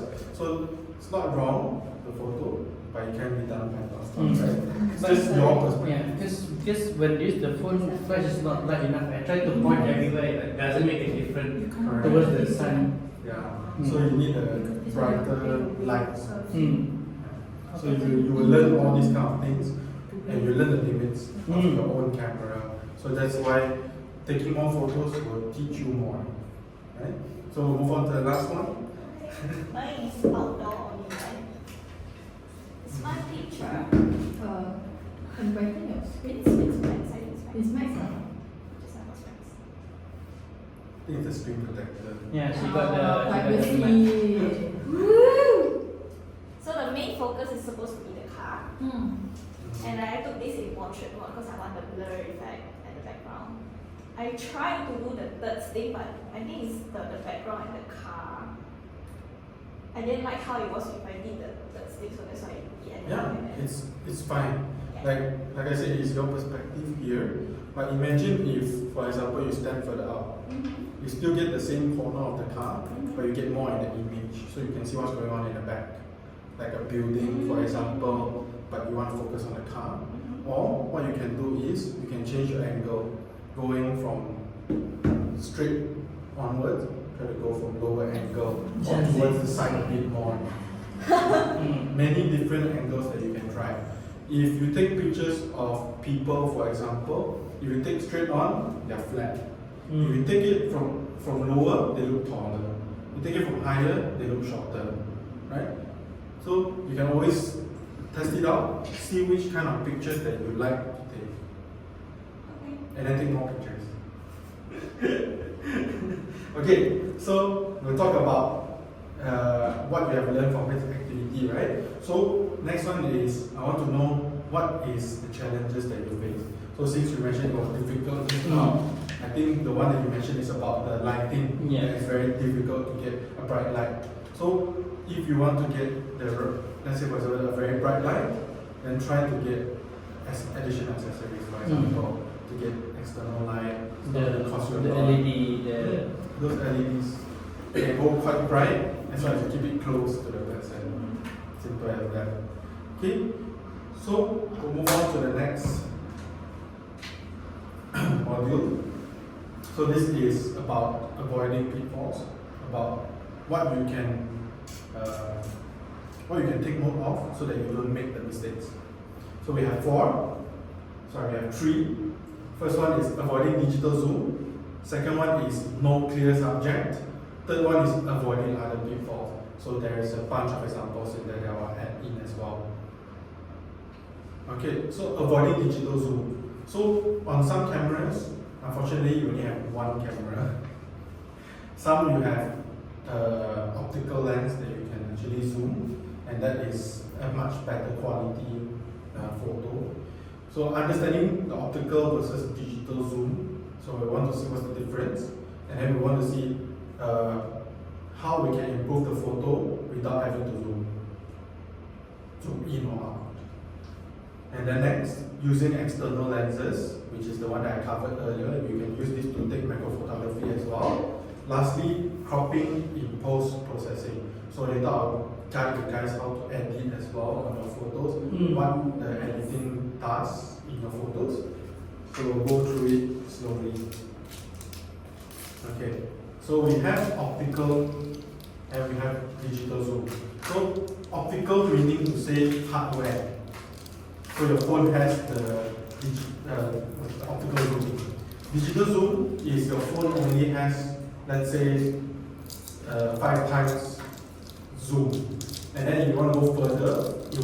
digitally zoom for you. So it will actually crop the image and make it look more lower quality. So we always want to try to use less of that. Try to use the base minimum that you have. Okay? Alright. So one of the ways that you can counter that is going closer to your subject or going further away from your subject. If let's say you want to take a very nice photo of a person's face and the zoom can't reach that far and you don't want too much degradation of your image, you go closer to the person, take a photo of the person. Okay, so if you go nearer, especially if you use your main camera like I mentioned earlier in the first module, right, you get better quality. The image is cleaner, you can see more details of the face, the background. Okay, so it will also improve your framing. So like I mentioned earlier, if you want to try different framings, try different angles, try to go nearer, further, left, right, up, down. It will create so many different ways of pictures that you can take. Lastly, the stuff that I want to share extra to this, right, is about being wary of invading people's personal space. Okay, some people don't want green lights on them, right? So, so we just be mindful of people's privacy and also their comfort. If you want to take a photo of a person, you ask them, hey, can I take a photo of you? This is just for my hobby. And then once you take, you can send it to them, show it to them. Yeah. So What ask permission? What do you just learn? Okay. So move on to using external lenses. So there's tons of external lenses that you can use. You can use those that help you to zoom. You can use those that help you to take macro photography. You can even use those to take videos which they have those elongated video which looks very cinematic. Yeah, and it's really different. So those are external things that you can purchase to use on your phone to get better quality images also. Different kinds. You can even get fisheye if you like those kind of pictures. Yeah. So that's why I always mentioned earlier, keep trying to take different type of photos to see what style you enjoy. That way you can buy a separate lens, attach it to your phone and use it. As simple as that. Right? Then once you have gotten the lens, keep taking more pictures, practice more, use different length. For example, you have two camera lenses on your phone. One is the zoom, one is the close, and then you just see what's the difference, which one you prefer. And then you take different shots. If let's say you're at the same place, try to take two different lengths and see which one looks better to you. Try to change different angles and take. And then you realize that sometimes from this angle you prefer something that's far. But then from this angle you prefer that it become nearer. So it really depends on your perspective. Okay? So the rule of thirds is there as a guide, but it's not 100% you have to follow. It just make it sort of like an easier way to learn the most simple thing, right? So you don't have to 100% follow. Sometimes you can put the person in the middle of the image, or sometimes you wanted to show, for example, the person wearing the necklace in Shein or any other brand. They normally take the photo of the person up to here only. So there's the top part, and then the middle, you can see the line is at this necklace. Yeah. So it really depends on what you want to take. You can always try different ways of taking. You don't have to follow. I also mentioned earlier that they have not only the rule of thirds, they have other rules as well that you can learn. There's like swirls, tones, and all those kind of things that you can learn. So you can take your time to practice first, then you see how you can integrate those. It's sort of helping you, but you don't have to 100% follow. Okay? So just keep taking more pictures. Okay, so one of the most important things, of course, with using external lenses, make sure that it's compatible with your phone. So if you use the wrong one, then you won't get the effect that you want. Okay? And then choose the best quality lenses. Don't just use like 10 and get one and then you don't get the picture that you like. Okay? So, see the different type of lenses that you have, right? These are more for videos, right? So this one elongates the image, but you can see this blue color, right? When you see cinema, or if you realize in those cinema shots that you see, the lights when you take from your phone is like either star or you see a straight line, but this one you will see all the lights will be horizontal actually. If you go to the cinema and watch any night shot where there's light, right, all the lights will be horizontal one. It's quite cool. Okay, so cropping in post-processing. So this is about editing, right? So firstly, we want to try to follow the rule of thirds. So if you take an image too far, we want to try to crop into the person. So I'll show you images examples. Okay, so next one is you want to try to keep the resolution. Like if let's say you're taking a picture for Instagram, you already got your base 4:3, for example, then you want to crop it to suit the Instagram resolution. So I think there's an option on your phone even when you tap on edit, right? They have a few options like you want square or you want 4:3 or you want 9:16, those kind of things. Just choose that is according to Instagram or Facebook. Then you can edit your photo, you can crop it. So cropping photo is not a bad thing. It might reduce the image quality a little bit, but you want to get the subject in perfectly. For example, you take a photo of here to here, right? From here until here. So you don't want this part. So of course you crop it so that it looks like that. So it's not a bad thing. You don't want to keep this in your photo just to make it look the best, right? So you remove that part. You want to crop it and make sure that you're following the right ratio. Okay. So examples, like I mentioned earlier. See, we crop and we follow the rule of thirds, right? When you crop this, you'll get this. So you see, the eyes still at the level. And then she looks very flattering. So you don't have to be worried about cropping. This is for the most extreme one that you see there is for for mirrorless cameras or DSLRs, because their image file size is so big that even if you crop in, the quality and the amount of details that it retains, right, so much. You still can see the face. It has the mold there. So it will look like that. You crop it, it look like that. But you can see, right, the main important thing here, right, is resolution of the same one. You don't have suddenly become square, suddenly become wide, right? So it's all the same. You crop it, you want to focus on what? Normally, we take picture of people, we want to focus on their face, we don't focus on their hands or their legs. So we'll crop in to make sure that we get the face.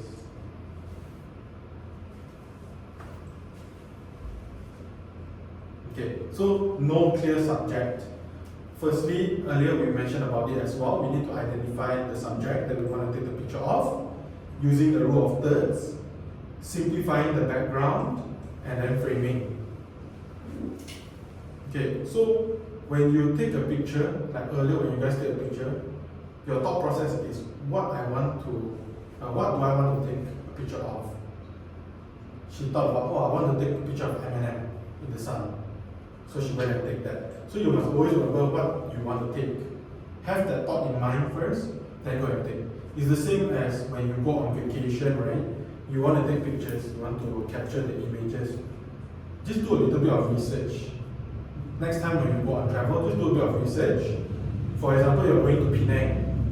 I'm pretty sure you already got a few ideas where you guys want to go eat, what you want to see, and then you try to find locations that you think will look good in photo.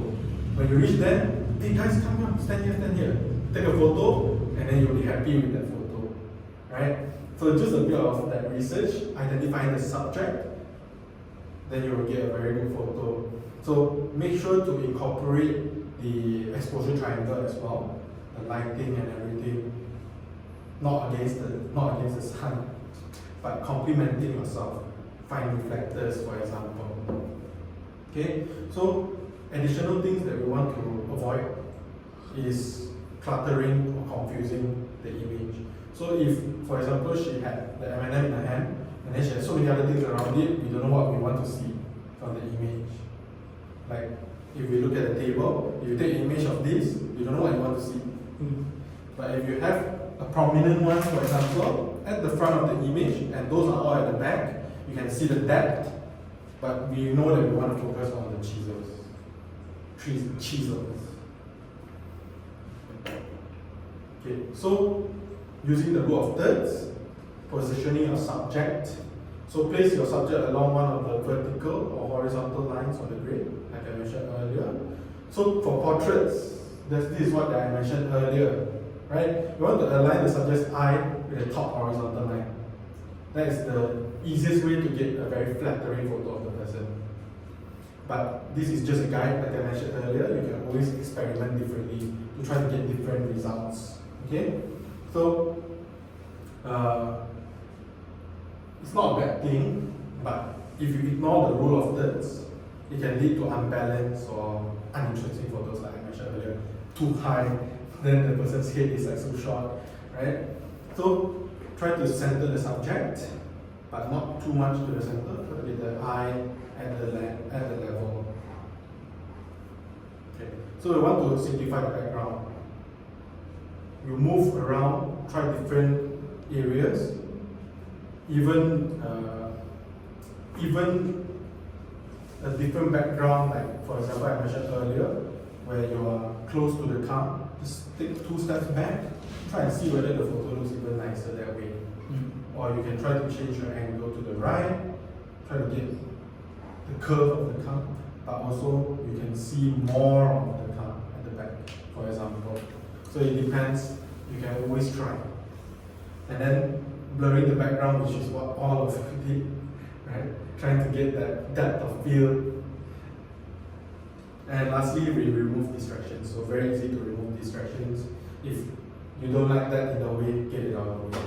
I didn't like the chair here, I moved it out. I'm going to move it back later, but I didn't like it here because it's a distraction, right? It's blocking her, can't see me, so I'll move it away. Okay. So framing.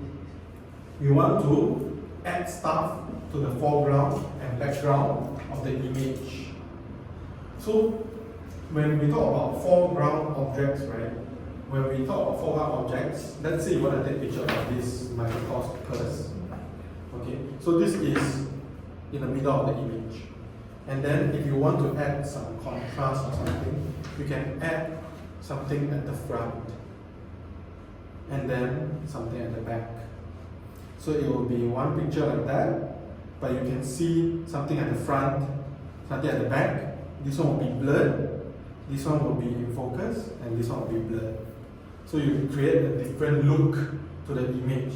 It doesn't always have to just be the person, and at the back is depth of field. You can have something in front to show more of the environment. Okay, so next is like what he did earlier, right? He took the picture, he used the architectural wall and also the sort of the arch to try to capture it. Maybe you can try different angles, but that is the idea that he has. Lastly is about lighting and shadow. So if we saw Kat's picture earlier, right? What she did was she used the light, she focused on the words at the front of the image, and then there is a shadow at the back. So it creates that contrast. Okay, so lastly, we want to avoid ignoring framing opportunities. So let's say you want to take a group photo for people and you realize that there's something in the way, just move it out of the way. If you keep it there, then you keep seeing it, and people look at the photo, they keep seeing something at the side, it will keep on coming up in their mind. So that's why we try to remove it if it's cluttered. Okay, so like I mentioned earlier, avoiding other pitfalls. These are additional tips for you to take a better photo. First one is not maintaining a steady hand. Second one is editing recklessly. And the third one is not experimenting with angles and perspective. So maintaining a steady hand is very simple. When you want to take a photo, make sure that your hand is stable, then only take the photo. Otherwise, use a tripod. So there's many techniques that you can use to hold the phone very stable. One is with proper grip. Hold the phone properly with both hands for stability. So some people like to use one hand, try to use two hands to hold the phone. Next is bracing techniques, which is you can try leaning against a stable surface like wall. Put your hand against the wall, take the picture. That will be very stable as well. And then like I said, use a tripod or a monopod. Monopod is just one stick, whereas tripod is 3 legs. Then breath control. Try to take in deep breaths before you take the photo. Because like for example, if you just run or you just climb a flight of stairs just to take a photo, and then you realize that you are out of breath, and then you try to take a photo, you keep shaking. So try to calm down, take a deep breath, then snap the photo. It will help a lot. Okay, so next one is editing recklessly. So I'm going to teach you guys, which is related to this as well, how to edit. So what we want to do with editing is we want to enhance the photo. We don't want to transform the photo, unless that's what your purpose is. You want to transform the photo, then it's different. But what we want to normally do is we want to enhance.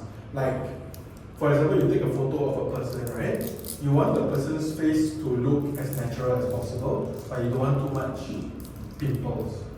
So you can try to edit the pimples out, but make sure that you don't overdo it. Like the whole face become a doll all of a sudden. Then it doesn't look good, right? That person doesn't look like me. And then next one is you want to try avoiding filters. Like Instagram, they have their own filters. If that is your style, you can do it. But if you want to have the really nice photo, try to avoid using filters. But you can use more editing to enhance your work. Okay? So when we crop, we need to crop carefully. Make sure that you try to follow the rule of thirds. And then lastly, we retain the details. So we maintain the sharpness and clarity. Avoid too much ISO, for example, or over sharpening your image. A lot of people like to sharpen the image, or they increase the clarity so that it looks so real, but try not to overdo it. Okay?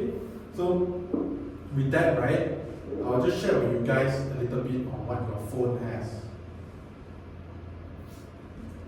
Yeah. So you can open your phone app, your album, or your photos app, and then just go into any picture and then tap on edit. Okay, so each person will have a different. Okay. Everybody use her. Really? Everybody use her. Hello, let me ask her for permission. She's a great model. No, let me ask her for permission. I'm using it. Thank you. Okay, so everybody's phone has a different your photos app, right? And the way they edit is very different. So first we want to avoid the filter first. We want to do the edits ourselves. Then only we use filters if we want to. Okay? So if you see on every single phone app, right, they will have roughly the same thing. One of it is exposure. If you can look for exposure, that will increase the brightness or reduce the brightness of your photo. Exposure and brightness is the same, right? Sorry? Exposure brightness is the same, right? No, brightness is different. See, that's why we need to learn what's the difference. Okay, so exposure is overall image exposure, the light that is allowed in. And then for brightness is more so just to adjust the brightness of it. It's like how you adjust the brightness on your screen. Okay. Yeah. So some parts will be missed out, like the shadows, for example. You just increase the brightness of the bright area. It's very similar to highlights as well. So the most important thing that I want to share here is exposure 1. If you edit that, that will do a lot of things to your image. Shadow is number 2. You want to increase the shadow. Sometimes when you take a photo and one person's face looks darker than another person, you can try to up the shadow. the person's face will look brighter. Next is contrast. So contrast is making the image look more cinematic actually. But don't overdo it like I mentioned earlier. You can make it more cinematic by increasing the contrast a little bit. Play around with the shadows. Once you increase contrast, the shadows will be darker. So try to increase the shadows a little bit as well. And if the highlights, for example, you take picture out on the sun, like what May did, right? And it's too bright, you can actually reduce the brightness by reducing the highlights. But don't overdo it. Make sure that when you reduce it, it actually complements the photo. So you can see the details in your hand from previously when it's too bright and you cannot see anything.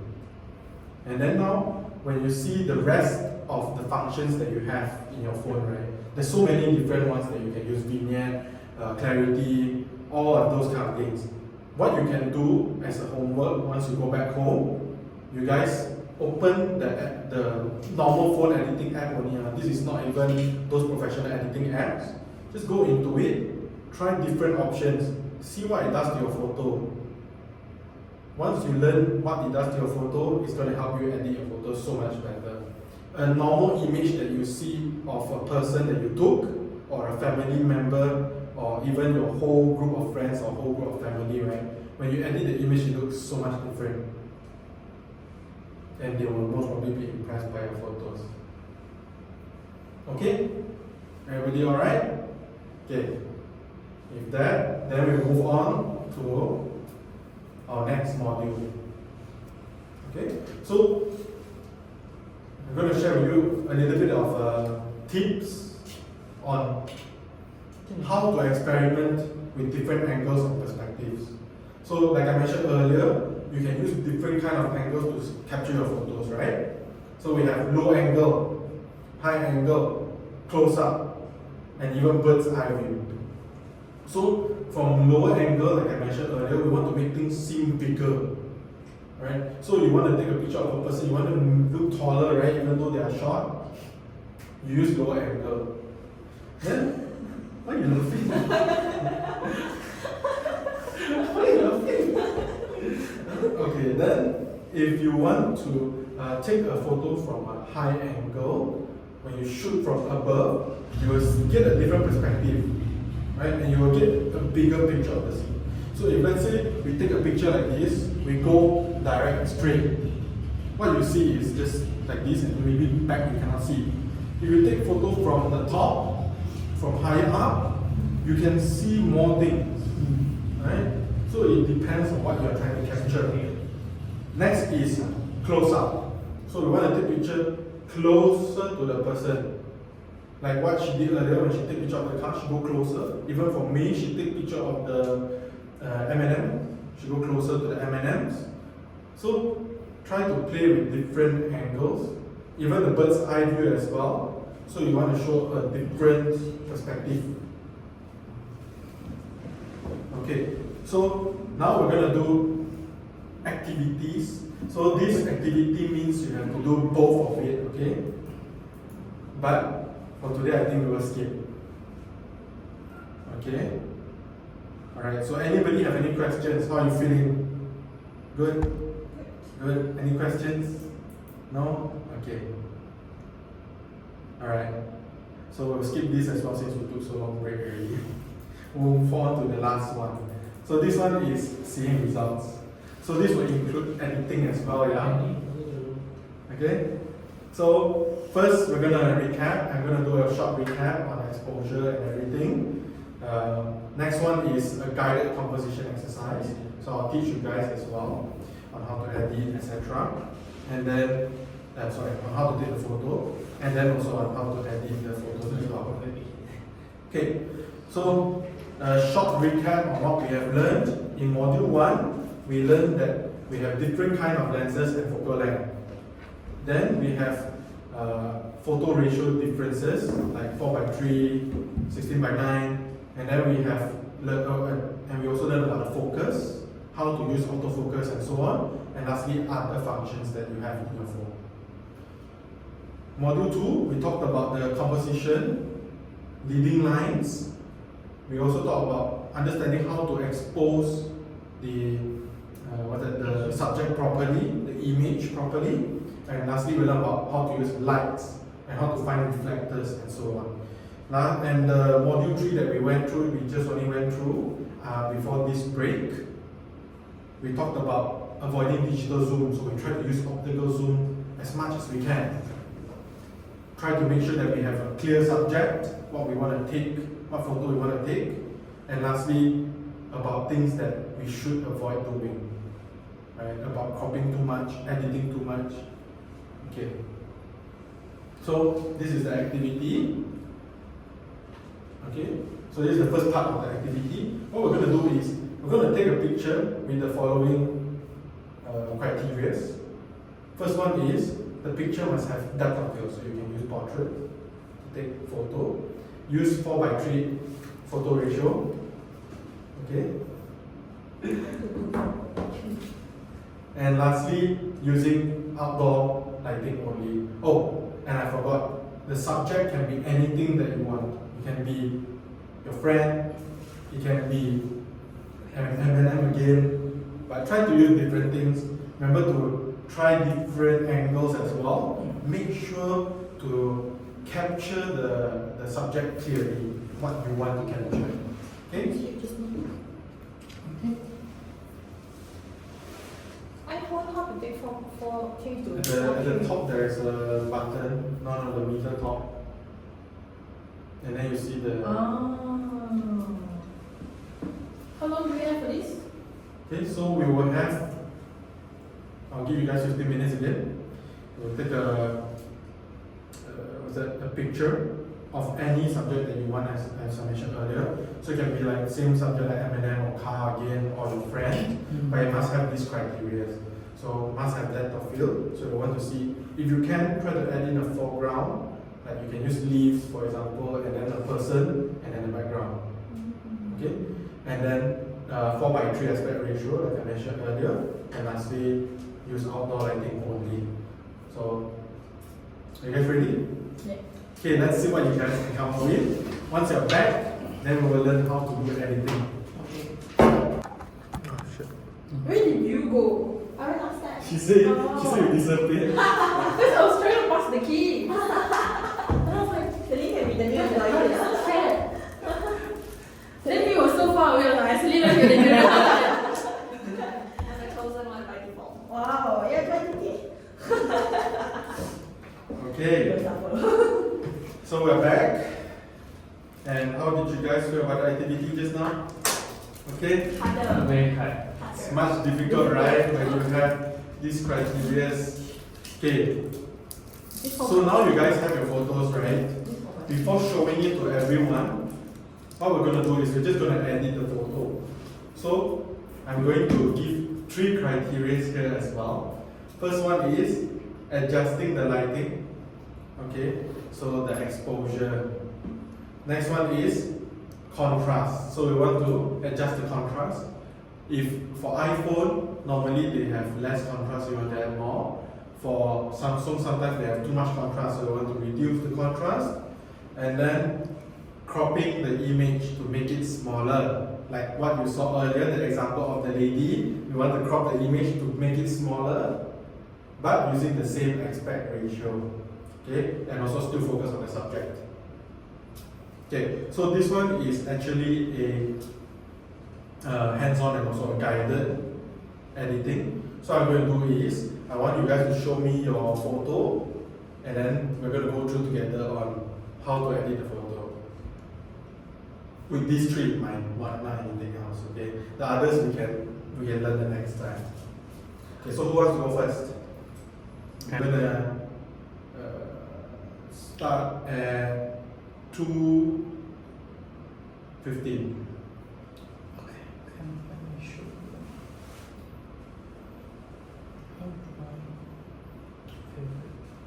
Okay. Oh, you're done Let me show already? you So fast. the original photo. Okay. This is art.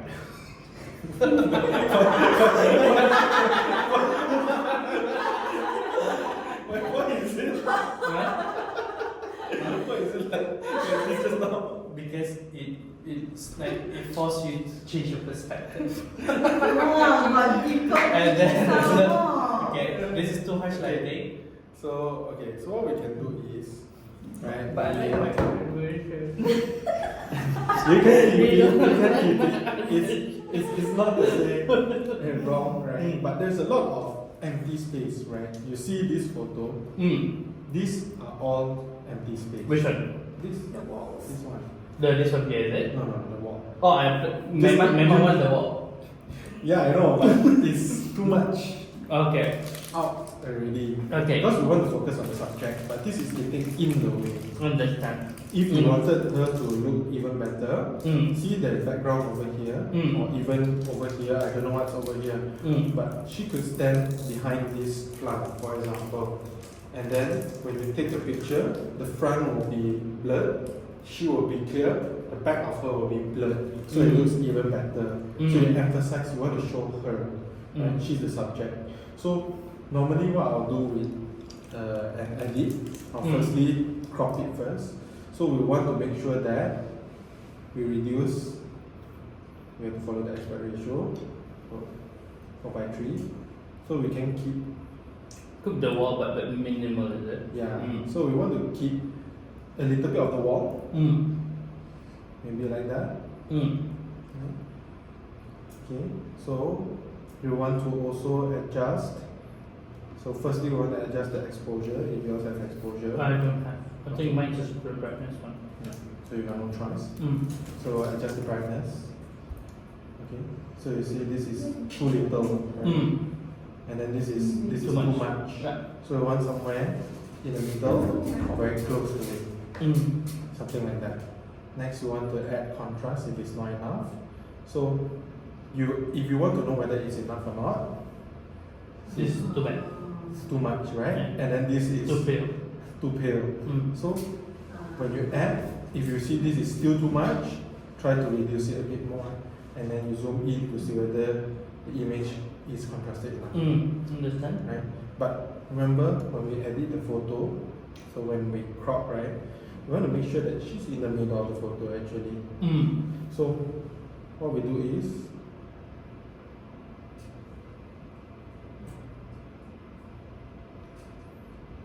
if we can, Just put it into the accreditation field as well. Yeah, it's okay.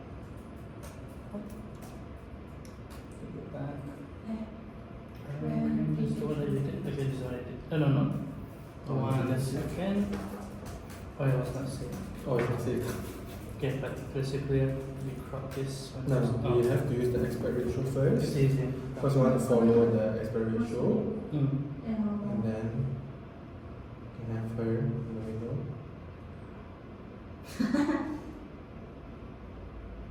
Something like that. Okay. Okay, we want too much space. I guess mentioned. Okay, she in the middle, yes. And then we adjust just a little bit. Contrast just a little bit. Attach is your certificate. Oh, sorry. It's already. Oh, I forgot that this is the favorite. So you Oh. put it here. Which one that we did just now? I think should be. Is it this one? No, it's not this one. no. This one. Okay, yeah. So you can see a much better image focusing on the subject, but we want to get a better composition, so we will use a different way to take the photo. Understand? Okay. Okay. Okay, who's ready? Okay.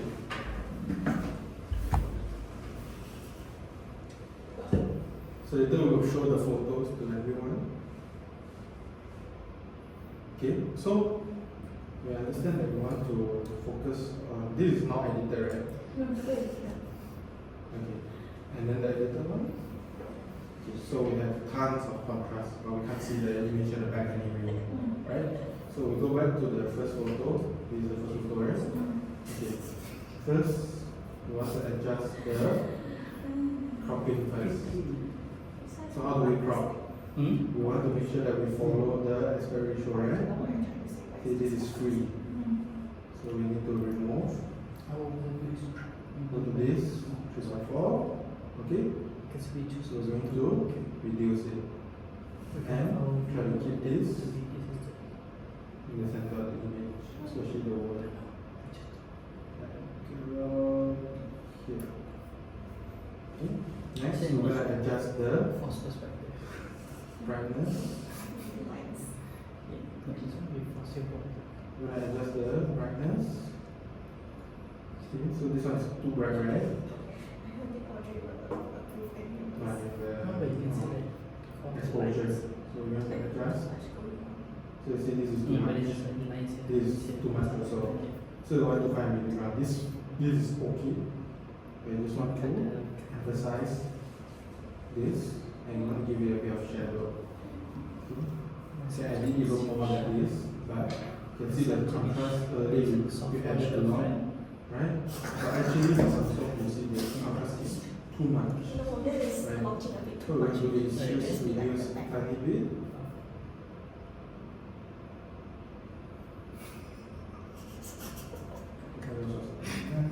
It's more like giving you the death stare. So it doesn't take away from what you are looking at.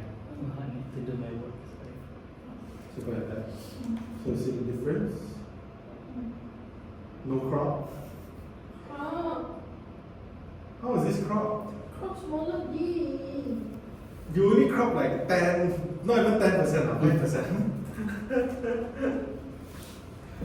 Okay, so you see the difference. You want to emphasize the cup. Okay? Okay, done already? Yes? Yes. Okay, let's see the unedited and then we see the edited. And On this uh, one, unedited. doesn't work. Unedited, What's yours okay. for? Edited. Okay, what was your focus? Less than 30%. The plant. The plant. The subject is this part. Of all. Okay, 20%.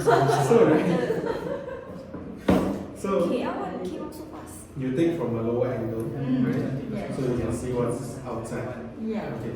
So if we were to follow the three criteria that we have, right? So this is the edited one. And we see the edited one. I think that's The edited one looks good also, right? But generally you want to keep this in focus. This Here. Oh. Unless you Or move, if you yes, unless you move this towards the middle, so that you have it in focus, part of it, then it looks nicer. Because when you look here, this is the focus. But Yeah. your eyes, when you look at the photo, you look at where? In the middle. You don't look at the bottom of the photo. Nobody does that lah. So what we can do is, when we click on edit, we remove the portrait. Okay. So you can still see this part. Okay. Next we edit the crop. So the crop you must make sure to follow the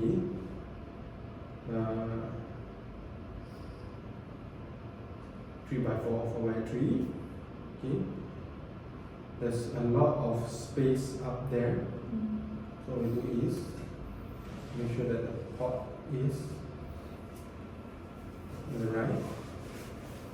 Okay. Too much. Give it a little bit.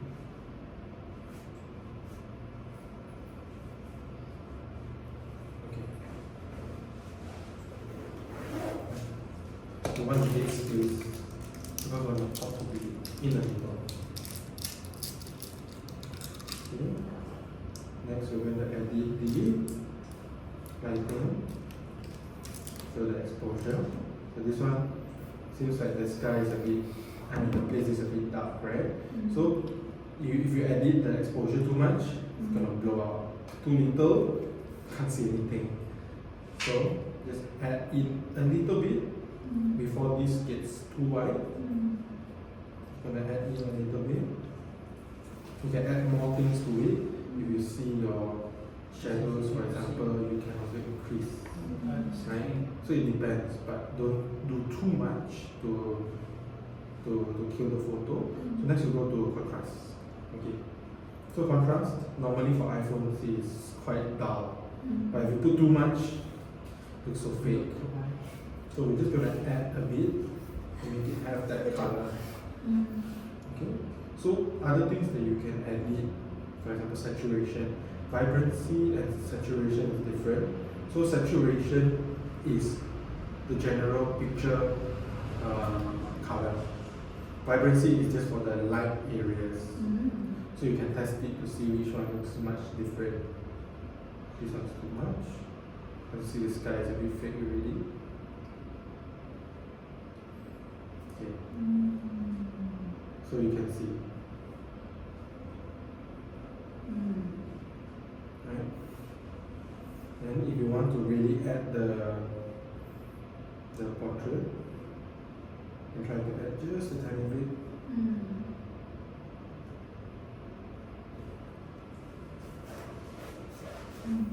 And you can see that it is a car.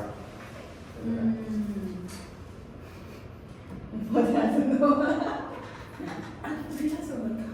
Oh, you didn't know it was a car? I thought, look at it, right? I thought from this angle.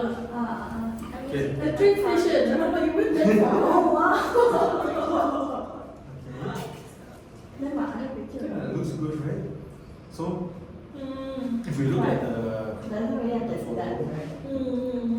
what we can do is, because this part is not in focus, so we need to dial it back just a little bit. To get the car. Yes. Particular car. To get this Stress, part. stress, stress. So see, this still looks good, right? The other thing is, because you see the color, the image Oh, is so yeah. bright, I wanted to say I won't get it even tonight. if you Replace the previous. exposure kills the image, right? But I want to have it a little bit. The brilliance you can adjust also. So for highlights, this is too much of the negative. It looks nice sometimes, but we're just going to reduce it a little bit. It's not so blue anymore. Correct. So we can adjust it differently to increase that blue. Let's see, we're going to increase this. The contrast is going to darken the sky. But look at the image I think difference that's one already. camera, right? Right? Next, the brightness is already okay. So we're going to move to the saturation. So you can see the color of the car is popping. But we don't need to be too crazy. That's why it's vibrancy. So vibrancy will change the color of bright images. So it's the highlights. I think what's that? There's another one with professional applications that you can also use. So it's very different. And there's other things that you can add in also like masking. So if you want the background to be less as colorful as this, you can change the lighting white and black, and here is this color. So different kind of look will give you different one. So this one is to change to make it more blue also. But you want too much, you just want a little bit. Because you really want the sky to top, right? That's about it. There's no noise, so nothing to be edited.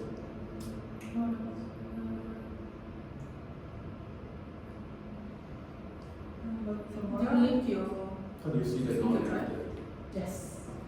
The difference? Since we use that the most. Okay. So we're going to show everyone your photos. The editor or unedited? Oh, wait. Both. Before and after. Oh, okay. Let me increase my screen brightness for you, okay? Thank you. So kind. Yeah.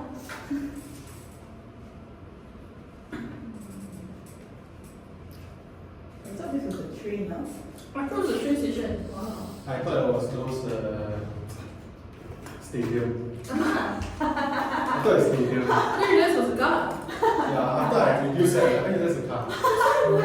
You went all the way to the train station. You see the plant. And this random plant over there. This is unedited. No, okay. This is the original. Really? Oh, nice. Okay. Okay. Wait. Want to see the editor? No. No. This is the original. Oh. Okay, this is the original. This is the editor. Oh. Yeah. Edited is so much nicer. Right? Okay. So we can see what it looks like differently. Yes. And that's all. So who else want to show theirs first? She don't. Um, John don't like my art. you don't change it sideways for good reason. I mean, that's a style. I mean, I think my eyes were actually yeah, exactly. No, I tried to. Okay, so we can see the picture. Ah. There's lots of blank space. Yeah. We want That to, is purpose. you want to focus on her, but there's too much of a blank space. You want to get her Yeah, so that he into got the it, yeah. image. So we crop it, we adjust the brightness a little bit, we adjust the contrast to give it a bit more contrast, and she stands out. Yeah, but if you want to do a different image, like you can see there is a what's that? A bush at the back of her. You can't see. It's a little bit yeah, so you can see the bush at the back of her, right? So what you can do is you can put her standing behind the bush just a little bit to the side. No, that's a small plant. The one that you get for your ring there. Yeah. So she will be at the back of the plant, just a little bit towards the side. You take from the front, you get a different kind of picture. You focus on her a lot. Okay? So who's next? Okay. Oh, this is the unedited, not edited. Edited, my edited. Your edit. My edited. And then after that, this is the second edit. his Uh, Yeah. See the What's before? the original? Your Oh, then the Original, No. not the your edited. Original revert. Revert, then just tap. Don't need to click revert. No need to revert. Yeah. You just get edit, then just tap. Revert edit. Okay. I revert edit. You go So to is it- your one. the plant is more Brighter. vibrant. Brighter. Yeah, more green. And you can also see the pot, So which that is one- where your eyes look. You- If you see the photo, it's blurred at the pot. Right, you want the middle of your eyes, whatever that you're seeing. Because when you look at the photo, right, what do you see first? The middle of the phone. You don't look at the bottom, then only look towards the middle. So you need that in focus. So I prioritize that so that you get to see it. So increase the contrast to get that more green, right? The contrast and the backlight. Correct. You can also increase saturation and all that. So it really depends. But we don't want to make the sky too blue also sometimes. It depends on how you capture the image. Okay, last one. Original. Edit. Yeah, nice. It's more focused. So she want to focus on the cup, right? So if we want to focus on the cup, her hand is too much in the shot. So we want to reduce the hand, make sure that it's rule of thirds, right? And then you get to see the beauty at the back also. But if you see some sort of image, it's just tad bit not enough contrast, right? So you just add a little bit, but not too overpowered that you will destroy the image. That you keep looking at the orange building, whereas it has a contrast. Understand? So if something like this, how would I edit it? I will zoom in now. It's not in focus, is your hand. Which one is the focus? The ring. It's supposed to be. I think the ring is more. Yes. Then why don't you just do the picture like that then? Then You show not, people that. then not that. But it doesn't look focused on the ring at all. So with these kind of things, if it's not on what you want to focus, right? You just retake. Retake the photo until it's in focus. It's not easy to focus on the ring. So like I that's why said, because your yes, hand is like this one, right? Yeah. I think need another person. it's shaking.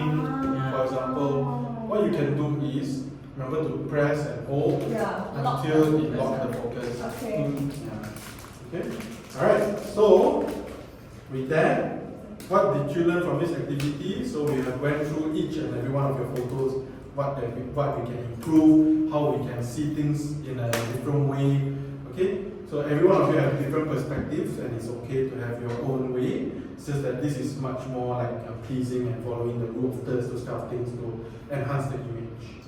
And now I want to know what are the challenges that you guys face. This one is much more important, so I want each one of you to share one of the challenge that you face. Yeah, we can start with Celine first. Finding a good subject for the picture. Finding a good subject for the picture, okay. Alright, who wants to go next? And then framing that subject like me sweat this cannot. I think our phone becomes so fast. Just not even take a picture, just a test shot only. Just hot already. It's good that you guys take so many shots because you can see which picture that you like, which one that you want to use, right? So it's really good practice. Just try to take more photos. Even if you're taking a photo for a friend or even a stranger, for example, you just don't just take one photo. You take one photo, you try to go lower a bit, go lower even more, try to go higher, go further away. Give them different options because they might like different way of photo. When you go through it, then they say, oh, I like this one, done. Right? Rather than, oh, they take already, then, the stranger only take one, but we'll try to use this one, like that. Right? Okay, so what did you learn, Kat? What was your challenge? Putting the focus at the right place. So I can't focus at the bottom. The corner. Actually, I can't break a corner. Corner, she really looked at the corner of the image. Okay, Just the row of thirds at the bottom. Or the ring also at the corner also, right? Not corner, middle. I like to say corner. Okay, and then last one, me. Knowing where to stop in your edits. Because sometimes you go too bright. You think it's nice, but then suddenly become too bright or too contrasting or. I think in terms of the image, if you want it to be more contrasting, it's up to you. All of this is your own preference, how you like to see things.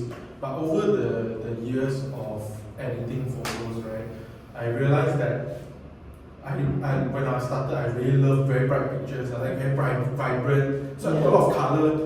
And then after I go through images after images, I realized it's a bit too fake.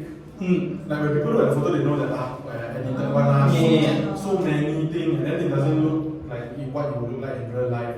So what we want to do with photos is, like for example, we want to take a photo of a person. We know that they have pimple, we reduce the pimple a little bit, but we're not going to make the whole face smooth like a doll. Yeah, so we just want to remove those blemishes, those pimples, and then make it look real. Like, oh, they actually use makeup, like that. People will think, oh, they use makeup, they look so good, but there is no makeup actually. Right? So we want to enhance, but not destroy the images. Okay? So I'm glad that you guys have learned and have gone through this challenge so you guys can take better pictures, right? So in summary, we have 3 things that we have learned today.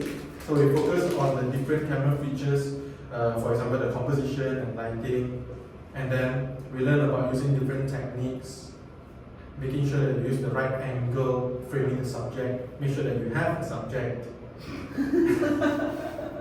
Alright, and lastly, identifying and learning editing on the phone as well. There are other editing apps like I mentioned earlier, like Lightroom, for example. It's one of the professional ones that you can use. Photoshop as well. So those kind of things, they can even use masking software. So they use AI to help you to fix your image as well. They can even fix, for example, if this is not straight, they can help you to fix it to make it straight. This is how good AI is nowadays, and those kind of software really helps a lot. You can also do the masking ability.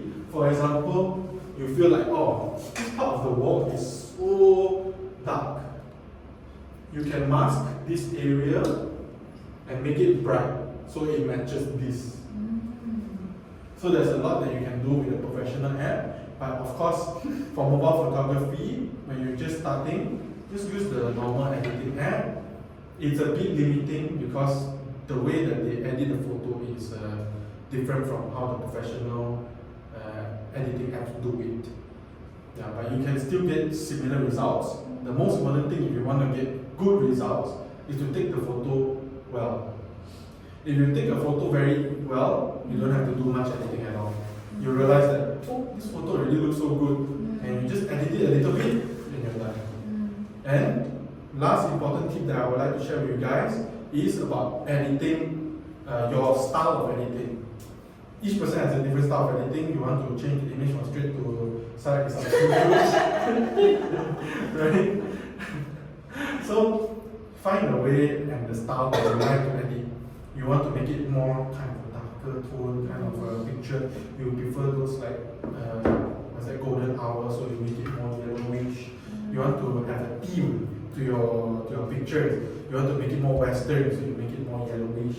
So learn, find out what you enjoy, take more pictures. Just keep taking pictures, go out, take pictures. Okay? So we move on to feedback. So I would like to get your feedback on how the training is for today, how this topic is for you, whether you learned anything, anything that we can improve from these slides. Yeah, do let me know. I'll just give you guys a quick 2 minutes. I think it's not going to take long to answer this short feedback.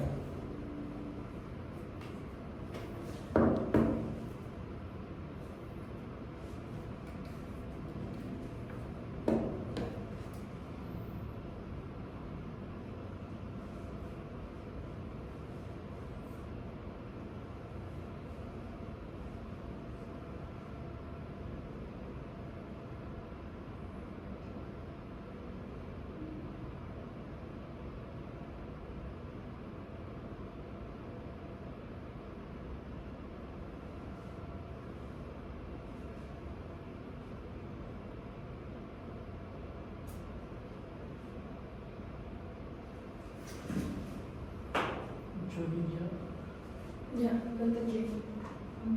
Second last one.